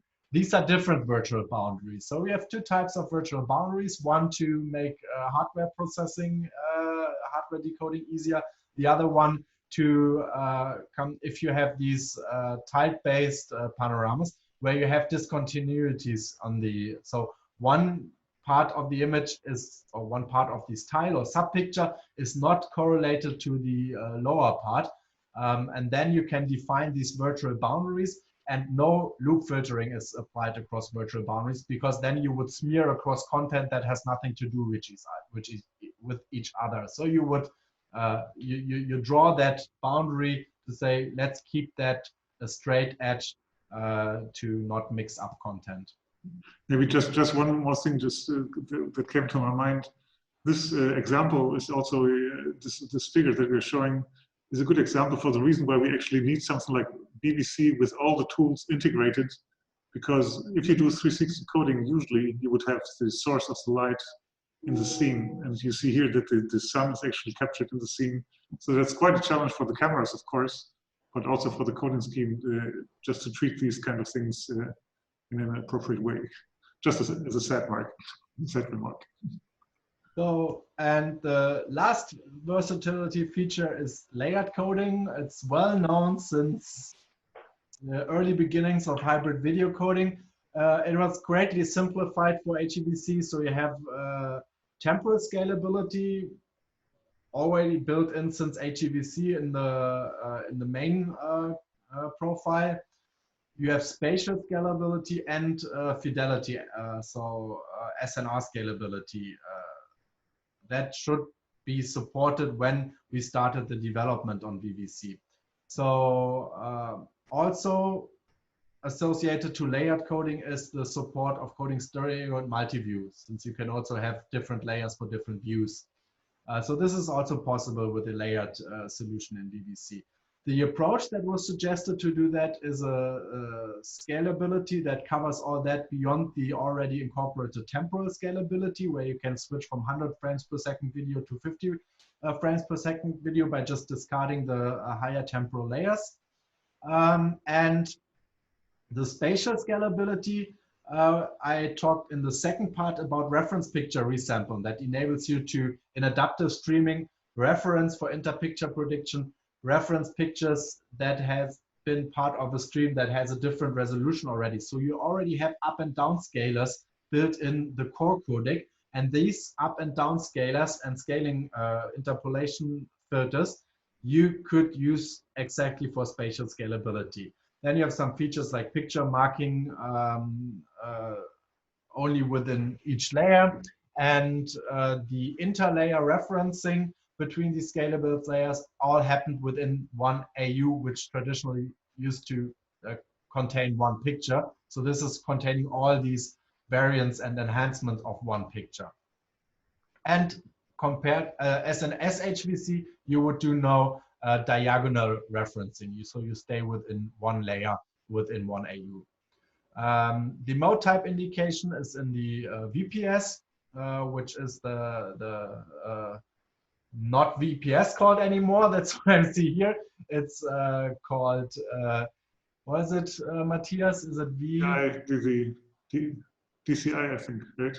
Yeah, decoding capability, video capability information. So this is the indication for scalable in how it's called now in the final version of VVC. One must say that the final version of VVC is very young, so we need to adapt for the words for ourselves. Yeah, maybe just one thing to mention here is that this is something very maybe remarkable, that scalable coding was actually a topic of video coding research for quite a while, and has been deeply investigated to develop coding tools that would keep or exploit all the information from the layers. And what we see now in VVC is that we have a purely high-level syntax-based scheme for scalability. So it's not basically the whole thing moved from the coding tools level to a abstraction level, let's say, where it's only actually handled outside of the coding tools. The only thing that you have is this rescaling in between. I think that's a interesting and remarkable thing that happened here. Yeah, there's one downside on it. Okay, there's no interlayer motion prediction. Okay, you do not do that. You just do the spatial resampling, but you have a separate profile for that. So this is not everything is in one profile. Almost everything is in one profile. Screen content 360, very high efficiency, HDR, everything is supported.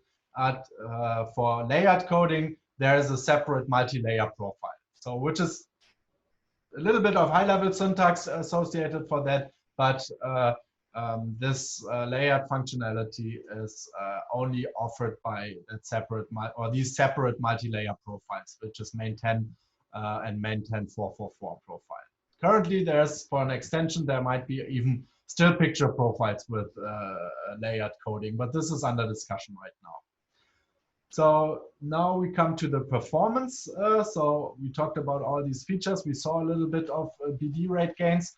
The interesting thing now is to look at how during the development of the standards, from the part where we started in with the first version of the VTM test model software, where we, on top of the pure block-based partitioning scheme, we put in more and more coding tools. That can be seen with the starting from version 1. You have around 5% BD rate. This is averaged over the whole test sequence, test set. And this also includes very low resolution that you would today only see if you have a very, very bad connection and your adaptive streaming switches to a very low resolution. So you have to keep in mind here that the higher HD and UHD resolutions, the gain is much higher. So we start pretty low, just block partitioning, and then we added up the low-hanging fruits. So not a lot of complexity, bringing a lot of gain. So you can see here from version 1 to version 2 of the VTM and the draft of VVC, you see a steep increase here. And then it's continuously increasing.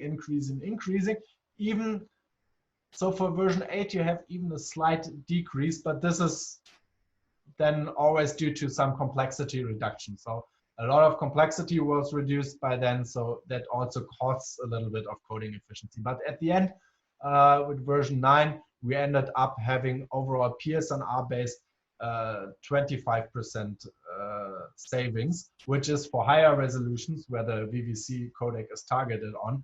Of course, now up to 40%, I guess, if you combine it also with chroma, right, Matthias? The curve that we are just seeing is only looking at the all intra case. And I think this is something that we should be very careful on. I think then we started to get nervous because if you click 2 more times, you see the low delay and the random access, and then the picture changes a bit. Oh. Yeah. We have, I think it's, well, starting with the all intra. This is just basically pure intra coding, and you see that the overall gain is 25%, which is really remarkable on the still image part. And this, well, and then on top, well, once we add the inter prediction, you see how much gains we can achieve. And well, as Ben mentioned, on the very high resolutions, the gains are even higher. But on this average over the test set, which actually, just by the way, did not change from the test set on which this is evaluated, did not change from day 1 of JVET to the very end of the version 1 of VVC. So it's a very nice well, assessment over the time just to see how is the thing evolving. And you see that we end up with more than 35% for the coding efficiency. And just for your reference, you see these dashed lines in the left figure, which tell you what the status was at the exploration phase, right? So you see that in all the 3 categories, there was quite some improvement also compared to what has been achieved in the exploration effort, where complexity was not playing so much of a role. And that part actually is something that you see from the other 2 curves, right? So in the middle, you have the encoding time, and you see, well, encoding time is a problem. I mean, we're talking here about the test model. It's not like highly optimized software. It's basically meant to do tool evaluation on a rate distortion basis. So very, well, very strict in that way, just to be able to compare and decide which tools would be best. And you see the encoding times specifically for infra-only coding for the JEM, it was above a factor of 35 in terms of runtime for the HM. So this is something, if something took you a day in HEVC coding, it would take you a month in the JEM coding.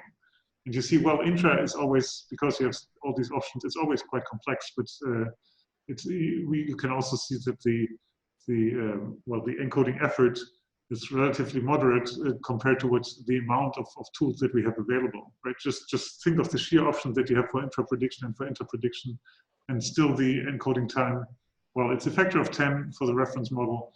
Let's see how real-time encoders will come up.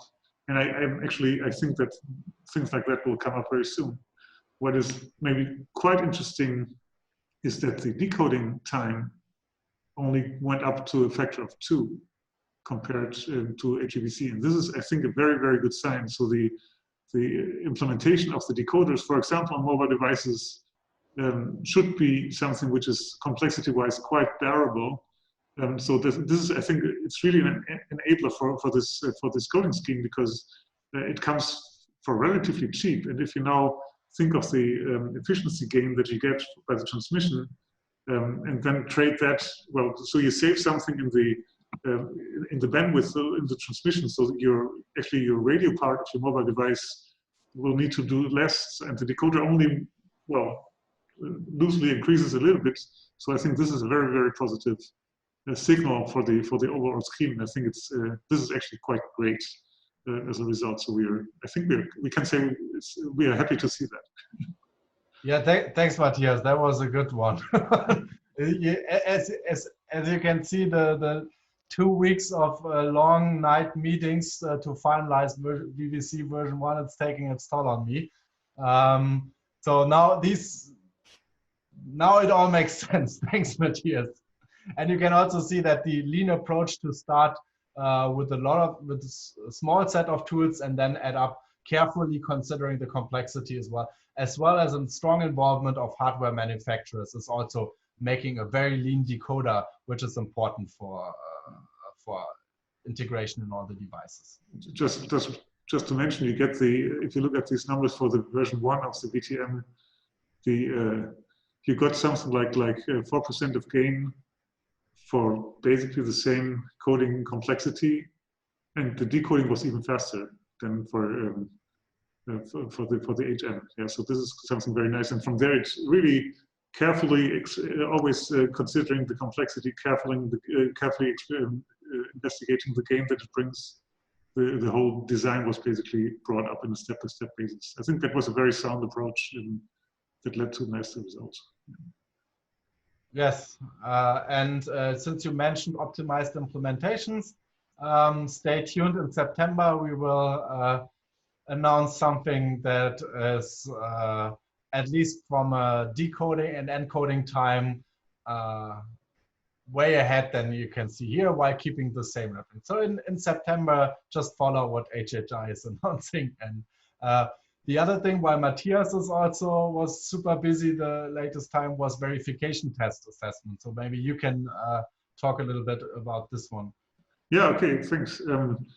Yeah, well, so after the standardization activity, which basically is done now, the big question is, did we achieve the goals? And this is actually what the verification tests are about. So we want to try to demonstrate and see, do we achieve, what amount of gains do we achieve in the application spaces that are of interest? And this is actually what the verification test design is actually currently about, and what we are spending a lot of time with setting that up correctly. So what we want to see is different categories of applications that we envisage. And we have split the whole activity actually into, well, two major parts. The first part would be covering the kind of the expected sweet spot of applications. So we first start with the SDR UHD content, because this is kind of a random access. So this kind of streaming type of applications, this is what we want to look at. HD content, where we would consider the low delay configuration, meaning that we would consider conversational applications. 360 content, well, this omnidirectional seeing the videos, and then the HDR, right? So those are the kind of the core elements. And in the second round, then we want to focus on screen content coding, on the scalability aspects, and also into more professional applications like 444 content. And just to round up our tutorial now, I want to show some curves which are not conclusive or final in any sense, but these are just showing where we are heading at.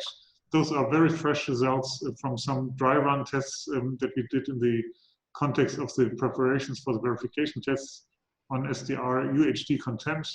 And you see here, so this is now a curve where we have the bit rate here on this axis, just showing you the bits that it costs to code. And so we compare the HM and the VTM results, basically using comparable configurations, and then you see the MOS. So this is actually with naive subjects looking at the videos and then ranking them and rating them on a scale from 0 to 10. And you see here basically these gains. So you can basically look at the horizontal difference to see how much rate you would save to get a comparable compression efficiency, or you could just look at this in this direction vertically, where you would say, if I spend let's say this amount of bitrate, you can gain from, let's say, an MOS of 3 on this scale up to an MOS of over 6 on that scale. So, and this kind of shows us the dimensions of gains that we have, and we have multiple sequences where we can see that, and you see that we actually have something in the directions of 50% visually that we could achieve. Just maybe if somebody would wonder what's happening here, this is something that happens in subjective evaluations if the quality is too high. So this was why we did this try run, just to figure out if things like that happen. So we have a saturation of all sequences, of all viewers actually around 8, and people simply could not decide anymore. So in the final test, probably we'll go a little bit lower down, just to keep the range where actually something happens and people can see something for the evaluations. So this is actually what we wanted to say. I think overall this is it has been an adventure. There were many meetings having more than 1,000 documents on the input side and being processed in something like 10 days with 300 people or 250 people, whatever, big numbers, extremely high activity in this group, and it was a great experience, and I think the result is also quite nice. So this is, I think, what we can say. So in terms of conclusions, well, we did not put one thing. I think there's an expectation or a hope that this technology will be picked up very soon and be brought to applications so that we can see that in devices very soon. That would be great, quite great. And well, I think maybe just let's move to the last picture, which is this one. This is actually with what we would like to conclude. This is well, in a real meeting, we would have a group picture in the end. What do you do in an online meeting? Well, we tried to kind of mimic that and just did screenshots of the very final situation of the moment when VVC basically was done. And okay, so Ben is just painting in. Well, I think that's me. Can you please also paint yourself? You see all these people. Some people were not on video, but also there. And this is where all these people that contributed over the times. I think it's a great achievement that was made here. Yeah, and this concludes our tutorial. I hope you enjoyed it, and we are looking forward to your questions in our session. And thank you very much. Yeah, thank you very much. That was a wild ride, but we successfully finalized VVC version 1 exactly 2 days ago, and it's being consented by ITU today. So thank you for listening. I hope that, yeah. Okay, thank you. Okay, bye-bye.